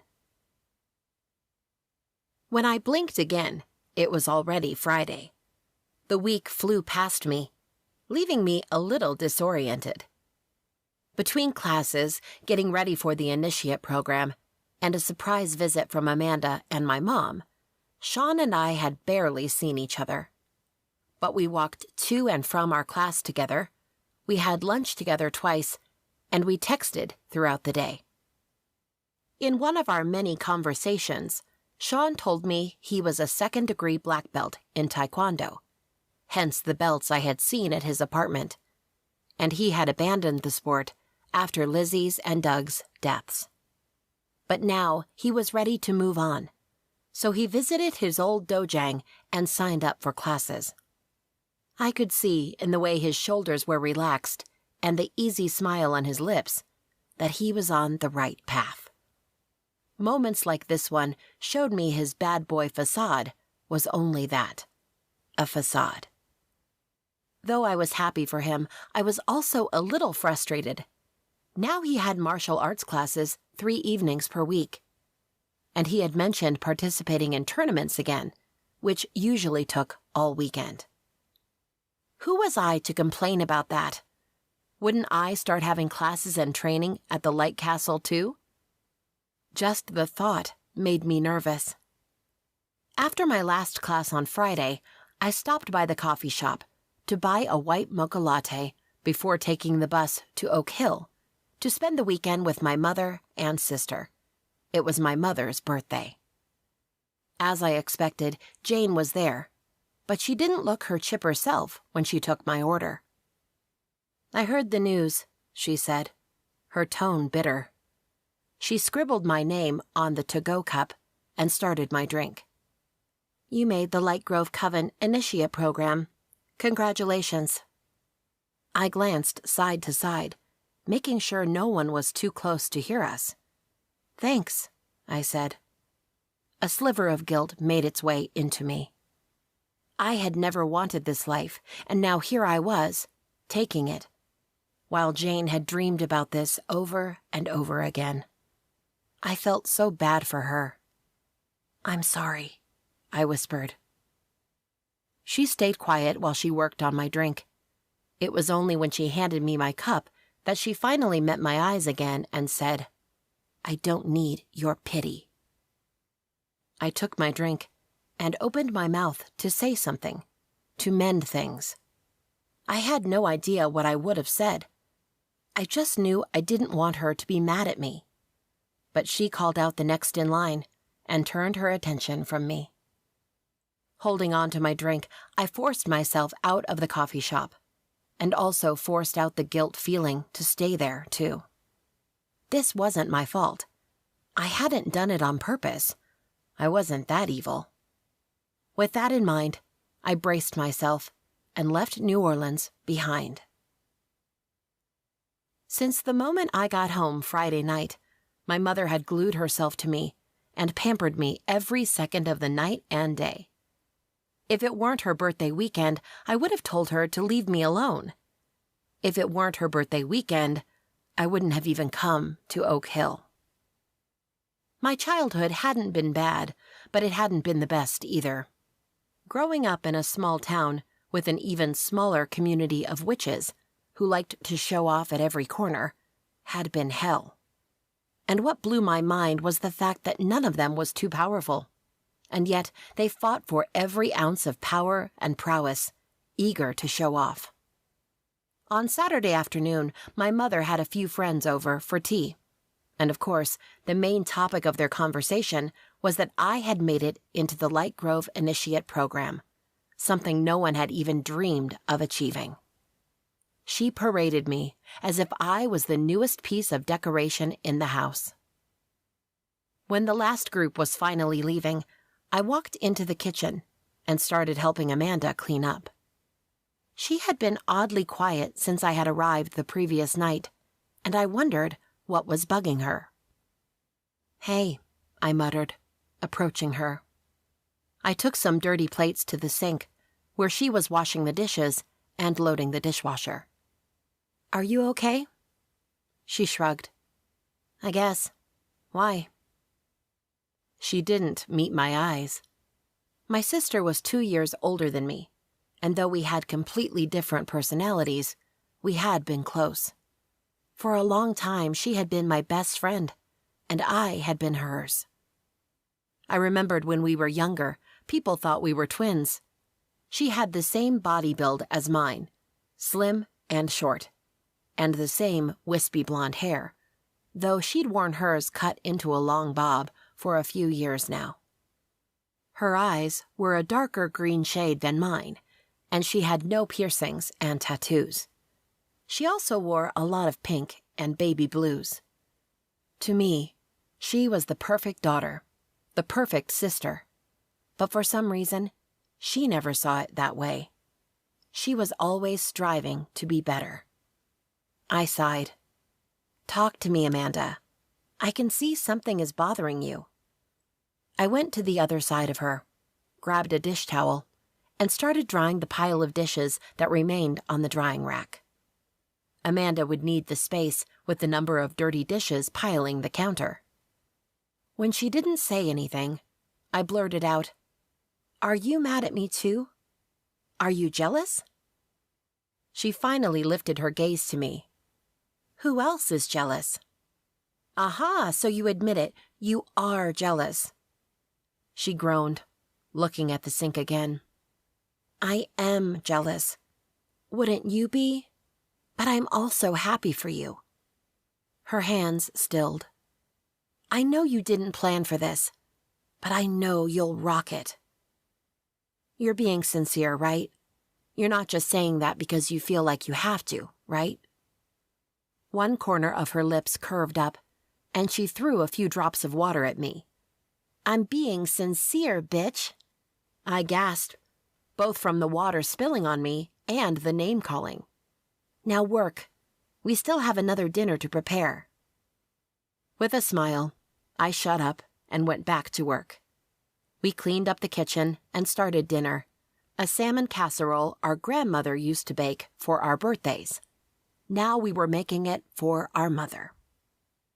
After a quiet but quaint dinner, just the three of us, my mom, Amanda, and I, moved on to the living room, where we opened a wine bottle and drank while munching on chocolate caramel kernels Amanda had made this morning. Finally, we shared our present with our mother. It was a large painting of the three of us, inspired by a picture we had taken before I had left for New Orleans in June. Amanda knew of this artist who was wonderful with pictures, and I had to admit, the painting was better than the original. My mother held on to the painting, and her eyes filled with tears. "This is wonderful," she said, her voice breaking. She placed the painting over the coffee table and turned to me. "But the biggest gift I could ever want was you joining the Light Grove Coven." I squirmed under her gaze. Beside me, Amanda let out a long sigh. "Mom, I haven't officially joined them, I reminded her. I was accepted into the initiate program. My mom waved me off. Potato, potato, I'm sure you'll do great. You'll wow them, and will soon be among their official ranks. I frowned. It wouldn't be that easy, and she knew it. The program was intense and designed to eliminate the candidates as time went by. At least, that was what I had heard. I didn't know much about the program, just rumors. I drained my wine glass as my mother went on about what an honor it was to have me there, and about the ceremony next weekend when I would be welcomed into the castle, etc. Meanwhile, my mind wandered. From a young age, I knew I wasn't witch material. I had already accepted I would live as a human, albeit with a side ghost hunting business. That was why I had insisted on going to New Orleans and study at a human college, where I could be human. Then, this opportunity with the Light Grove witches showed up, and I couldn't deny I was excited about it. But I tried to understand my excitement. Was it because I had done something no one expected of me? Something I hadn't expected of myself? Was it because this new phase was unknown and charming and mysterious? Or was it because my mother's excitement molded mine? What if I couldn't care less about being a Light Grove witch, and I was doing this to make my mother proud? I couldn't tell the difference anymore. Lost and confused, I poured more wine into my glass. Although, Hazel, my mother went on, you have to do something about this. She gestured to me. I glanced down at myself. What do you mean? No respectable witch has streaked hair or that many piercings and tattoos, she said, suddenly condescending. And what's going on with your clothes? So much black. I brought my glass to my lips and drank it all in one go, drowning the retort threatening to spill over. If I said something now, I knew I would later regret it. So I drank my wine, and when that was gone, I pretended to get an important call and excuse myself. My feelings swirled inside me as I dragged my feet to my bedroom. For a moment there, when my mother was criticizing me, I almost gave up. I almost told her I was doing all of this for her, and if she couldn't support me, who I was, then I wouldn't do it. But my gut had tightened at the thought, which told me I was divided about joining the Light Grove Coven. Was I doing this for my mother or for myself?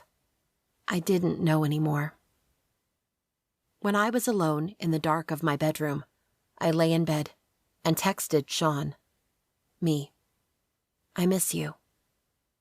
I waited, staring at the screen for an answer, but none came. Holding on to my phone and waiting, I fell asleep. Chapter 17. It was like a fairy tale. The bedroom was large, with a high, rounded ceiling. The four-posted, silk-sheeted bed on the right could fit 5 or 6 of me. On the left, a matching blue velvet couch and armchair took most of the space, save for the large wooden desk and chair. And let's not forget the balcony overlooking the downhill side of a nameless mountain, and the closet, a room bigger than my college dorm, with floor-to-ceiling wooden shelves covering every inch of the walls, filled with party gowns. And it was all mine. The bedroom, the balcony, the view, and the gowns, all mine. But there was a special one, dressed on a real-size mannequin in the middle of my closet, the one I was supposed to put on for the event this evening, the event that would begin in less than an hour. And even though I had my hair, a side braid, and my makeup done, I still couldn't make myself pick up that beautiful, beautiful dress from the mannequin. I stood there, frozen under the door jamb, staring at the dress that should be worn by a princess, not me. Not tattooed, pierced, streaked hair me.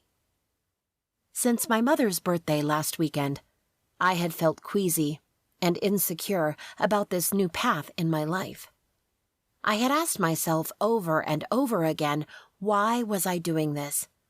Was it because of my mother, or because I really wanted it? I still couldn't answer that question. My cell phone vibrated against my hip, and I jumped, my heart accelerating for 10 seconds. Slowly, I picked the phone from the front pocket of my jeans and read the text. Sean, I wish I was there with you. My insides warmed up, and I felt like hugging my phone. Since he saw me using my magic to send ghosts back to their world and defeat a dark witch on Friday the 13th 2 weeks ago, Sean had become a lifeline I didn't know I needed. Unfortunately, this past week hadn't been any different from the previous one. Our college classes and Sean's martial arts classes made us both busy at different hours, and we had barely spent any time together. Sometimes I wondered if this too was doomed to fail, but I wasn't ready to give this up yet. I wanted this, whatever this was, to work. Me. Me too. Sean, good luck. Call me tomorrow. Me. Thanks, I will. I stared at the phone for a couple of minutes, expecting another reply, but when none came, I stashed my phone back into my pocket and forced myself to face the gown in front of me once more. This was childish. Why was I so afraid of a damn dress? What could it do? Curse me? Besides, it would be fun to dress up for a night, to dance in a castle's ballroom and pretend I was really living a fairy tale. Wouldn't it? I sighed, wishing once more that Sean was here with me, to parade and dance with me. Then it would certainly be a fairy tale. A knock on the door startled me, and I turned to it. Hazel, are you there? It was my sister, Amanda. Like a soldier on a mission, I walked to my bedroom's door and opened it. Hey, I said, stepping aside so she could get in. Her eyes shone with pure mischief as she walked in my bedroom, carrying a giant white box. Her long bob was neatly combed over her shoulders. What are you up to? She smiled. Why do you think I'm up to something? I pointed to her face. Because I know that face. A small knot appeared on her forehead. What face? I kept on, my finger pointed, gesturing to every inch of her face. That expression. It's your, I've got a crazy idea expression. At least Amanda seemed more relaxed since our short talk last weekend. Perhaps she had accepted this was happening, and instead of feeling jealous, she would support me and be the best sister anyone could have. At least, that was what I hoped was happening here. She pretended to gasp. I do not have an I've got a crazy idea face. I crossed my arms. You do. She harumphed and dropped the box over my bed. Fine, but look at this. Then you yell at me if you want. If I knew my sister well, this, whatever it was, would get me in trouble. But I couldn't shake off my curiosity. What is it? I asked, reaching for the box. My sister rolled up, shifting her weight from her toes to the balls of her feet, as if she was about to jump in excitement but was trying to hold back. Look inside, she said. Biting my lower lip, I pulled the box lid off 1 tiny inch and peeked inside. Shiny black fabric stared back at me. I then pushed the lid off completely and picked up the fabric, holding it at an arm's length from me. I sucked in a shallow breath. Holy shit, I muttered, as my eyes rummage every inch of the fanciest, most beautiful party gown I had ever seen. "What is this?"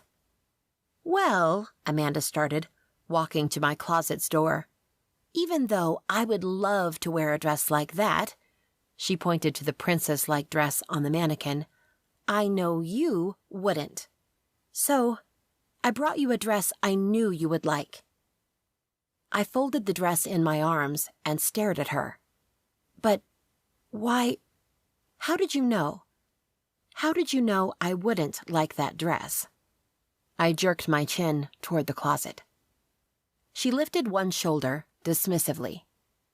"I'm your sister, and despite all our fights and arguments, I know you better than anyone else.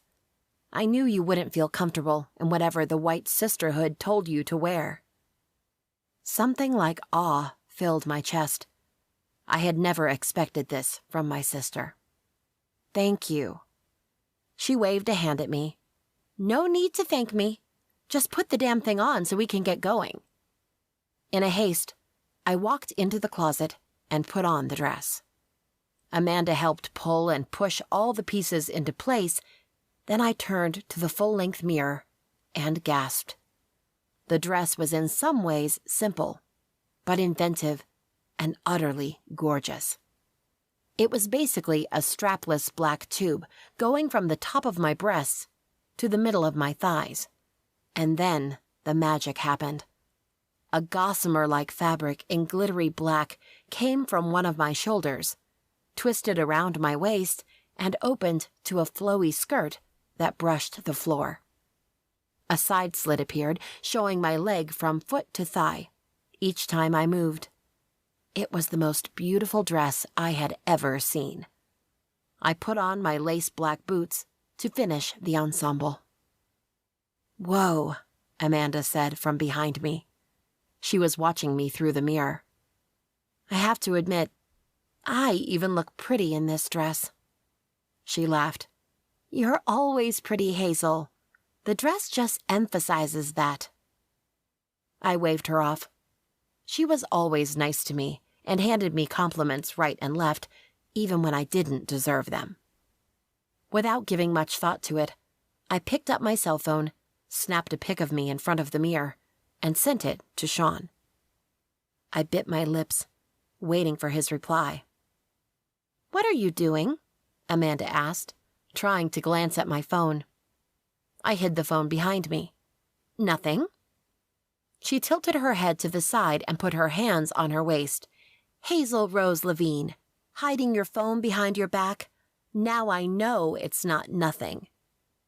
We would probably have kept acting like children, her chasing me and me hiding the phone, but the phone vibrated in my hand, and, holding my breath, I stared at the screen. Sean. Wow. Sorry it took me so long to answer, but I was staring at the picture. Me. So, you like it? Sean. I do. Very much. You look stunningly hot. I blushed and wondered how to answer his text. Tell him he's hot, my sister said. She was glued to my side, watching the screen with me. Wait, is he hot? The warmth on my cheeks increased, and her smile widened. Oh, I see he is hot. I demand to see pictures. I was about to type a quick, lame thanks when a new text came in. Sean, I just realized the ceremony tonight is a ball, right? And there will probably be lots of guys there, right? Man, now I really wish I was there. Aw, he's so cute, Amanda cooed. I was sure my cheeks were bright red. Me. I really wish you were here, too. A knock came from the door, followed by a deep voice. The ceremony starts in 10 minutes. On cue, my hands started sweating and trembling, and my breath became shallow. I wasn't one to be nervous too often, but tonight was a big night, and I didn't remember being this nervous ever before. Amanda took my cell phone from me and gave me one last examining look. You look gorgeous, and you'll do great." She embraced me. "Congratulations, little sister. I'm happy for you." My chest filled with awe and appreciation one more time. At this rate, I would be in tears even before the ceremony started. I pulled back and smiled at her. "Thanks." She interlaced her fingers with mine and tugged my arm. "Now, come on. Let's enjoy your big night." Chapter 18. In the hallway, a member of the Light Order told Amanda to go to the ballroom and wait for the ceremony. Then he ushered me to what looked like a sitting room outside the ballroom, with velvet love seats and low tables with fancy finger food. All the new girls were gathered there, 15 total, and I felt all of their eyes on me as I entered the room. I wondered if it was because of my tattoos and piercings and streaked hair, or because of my dress. After all, they were all wearing the princess gown the Light Grove had given them. The gowns were exactly like the one standing alone at my closet right now, except for the color. All gown shades were slightly different, varying from off-white to dark blue, but none were black. Or they could be staring because of everything about me. An uneasy feeling settled in my belly. If I lowered my resolve, this moment could have suffocated me. I had been so unsure about joining the Light Grove Coven, about going through the initiate program, about doing my best here and trying to become a real witch. Now, with these intense, curious, and reproaching stares, I wondered if I should be here. Maybe I didn't belong here at all. "Hi," I said meekly. A few girls said hello back, others waved, and others turned their heads, as if I was nothing more than a nasty fly on the wall. Before I could find a seat or stand beside some random girl and start small talk, because really, I had to try, 2 Light Order soldiers entered the room. They stood by the large doors, rigid like statues. And then Queen Denise walked in, looking powerful and imposing in her fancy full skirt and puffy sleeved white gown. She looked more like a fairy queen than the queen of a witch coven and the leader of the council. The queen smiled at us. If she was bothered by my appearance, she didn't show it. "Good evening, ladies. Are you ready?" There were half-mumbled yes coming from every direction. That didn't sound convincing. Anyway, we're ready to receive you. She walked across the room, her guards on her tail, where a set of heavy, wooden double doors stood. She paused in front of the doors. "Please enter the ballroom as I call your name. Go down the stairs and stop in front of the council, forming a single line." The guards pushed both doors open, and Queen Denise walked out, disappearing from sight after a left turn. From here, all I could see was the rounded ceiling and several heavy metal chandeliers holding hundreds of flickering candles. Then the Queen's voice boomed through the air, calling the first name. A girl with blonde curls who didn't look older than 16 squealed and rushed to the open double doors. She stopped before crossing them, straightened her back, and plastered a big smile on her face. Then she walked out and turned left. Queen Denise called the second name, and the third, and the fourth. "Hazel Rose Levine." Her voice echoed through the room, and I stifled a gasp. I didn't know why it surprised me to hear my name, since I was expecting it. But it did. Not only did it surprise me, but it also made me incredibly nervous. I took a deep breath and walked out of the room. The next hour went by in a blur I remember going down the stairs, under bright lights and curious stares. I remember lining up with the other girls, being greeted and welcomed by the council, taking turns while the other girls and I received a white brooch.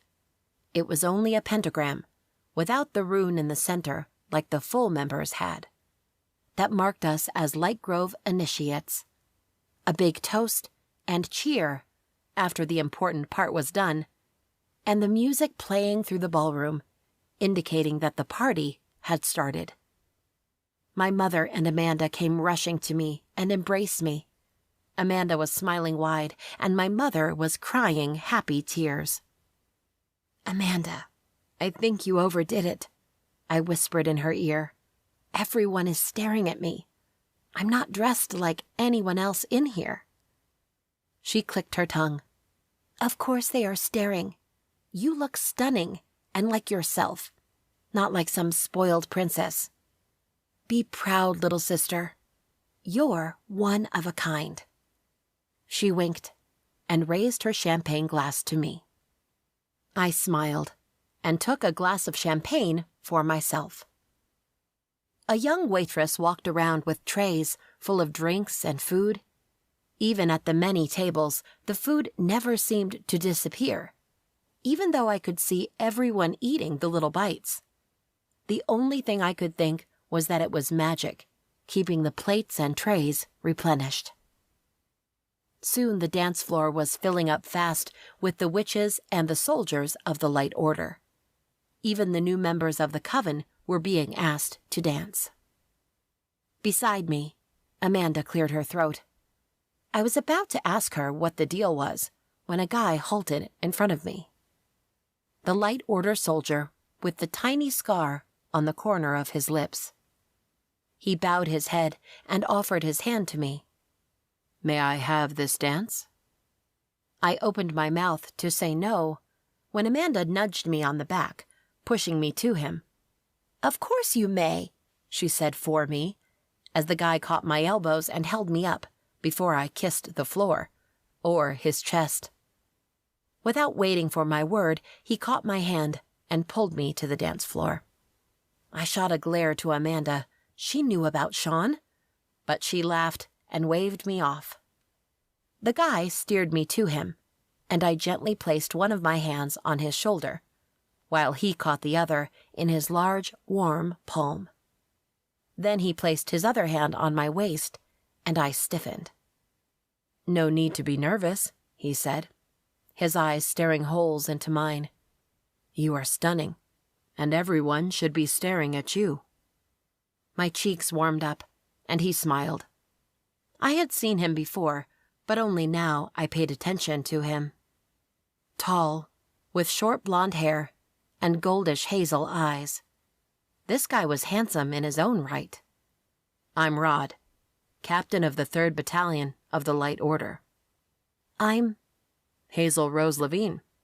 I bet everyone here knows your name." The heat in my cheeks only increased. I prefer not drawing that much attention to myself. Too late. Self-conscious from his intense stare, I scanned the room as we spun around it. Girls danced and chatted and laughed with guys from the Light Order. A few older couples danced, while others stayed at the edge of the dance floors, talking and observing. The council members occupied a table along one of the walls of the ballroom. Several people milled about them, and several Light Order members stood guard around them. Even though there were family members present for the ceremony, like my mother and my sister, there were only a handful of males that weren't part of the Light Order. I wondered what the rules here were, and if I could have brought Sean with me after all. What was I thinking? Sean and I were not a couple, yet. I wasn't sure what we were, but we certainly weren't girlfriend and boyfriend, though I hoped we would get to that point soon. And then, I would make sure I learned the rules about bringing males to the castle, because I wanted Sean to be here with me for the next important event. "I hear you aren't a legacy," Rod said, pulling me back into the now. but I heard you surprised the council with your deeds." I scoffed. Surprised the council with my deeds? That was new. "Where did you hear that?" He lifted one shoulder. "Word gets around the castle fast." Great. So there were rumors and gossiping around the castle. Good to know. I raised my chin, not afraid of the rumors. To me, not being a legacy was a small issue I didn't intend to care about. Don't believe everything you hear. One corner of his lips curled up. I'll keep that in mind. The song ended, and before the next one could start, I took a step back, forcing Rod to let go of me. "Thanks for the dance," I said, grasping for a reasonable excuse. "But Thunder echoed through the air, and everyone gasped. In the middle of the dance floor, black light cut from the ceiling to the floor. Rapid sizzles like lightning, one after another, loud and bright and powerful. The people who had been dancing 3 seconds ago scurried back, leaving a wide berth to the crackling light. Rod had his hand on my arm and pulled me behind him, protecting me from whatever that was. The council members assembled a circle around the black light, and behind them, the light order. "I have to go with them," Rod said, glancing at me over his shoulder. "Please, stay back." He let go of me and rushed to the line with the other men who composed the top-ranking soldiers. Then Amanda and my mother had their hands on me and pulled me back. "What's happening?" Amanda asked. "Is this part of the ceremony?" "I have no idea," I whispered, gawking as the black light changed. It became more fluid, smoother, but equally hot and loud and alarming. They looked like flames, but pitch black. Smoke rose from the scorched floor. I expected the council witches to do something, to cast a spell and stop the fire, or anything else that would make sense of whatever was happening. But they just stood there, staring at the fire, poised to attack, but not really moving. After a few minutes, the sound was quieter, the length of the flames not as high, the heat not as strong, and then they were gone. The entire ballroom was quiet. Everyone stared at the marred floor, at the not-so-random dark marking the black fire had left behind. "What's that?" Amanda whispered in my ear. A broken arrow with half of its feathers and a third of a circle around it. "It's Queen Ariana's rune." She frowned. "And what does that mean?" "I'm not sure." I looked around the room, at the severity of the queen's and the council's faces. Dread grew inside of me. But it can't be good. This has been The Midnight Test. Right World, Light Grove Witches, Book 1. Written by Juliana Hagert. Right World. Narrated by Amanda Fichter. Copyright 2021 by Juliana Hagert. Production copyright by Juliana Hagert.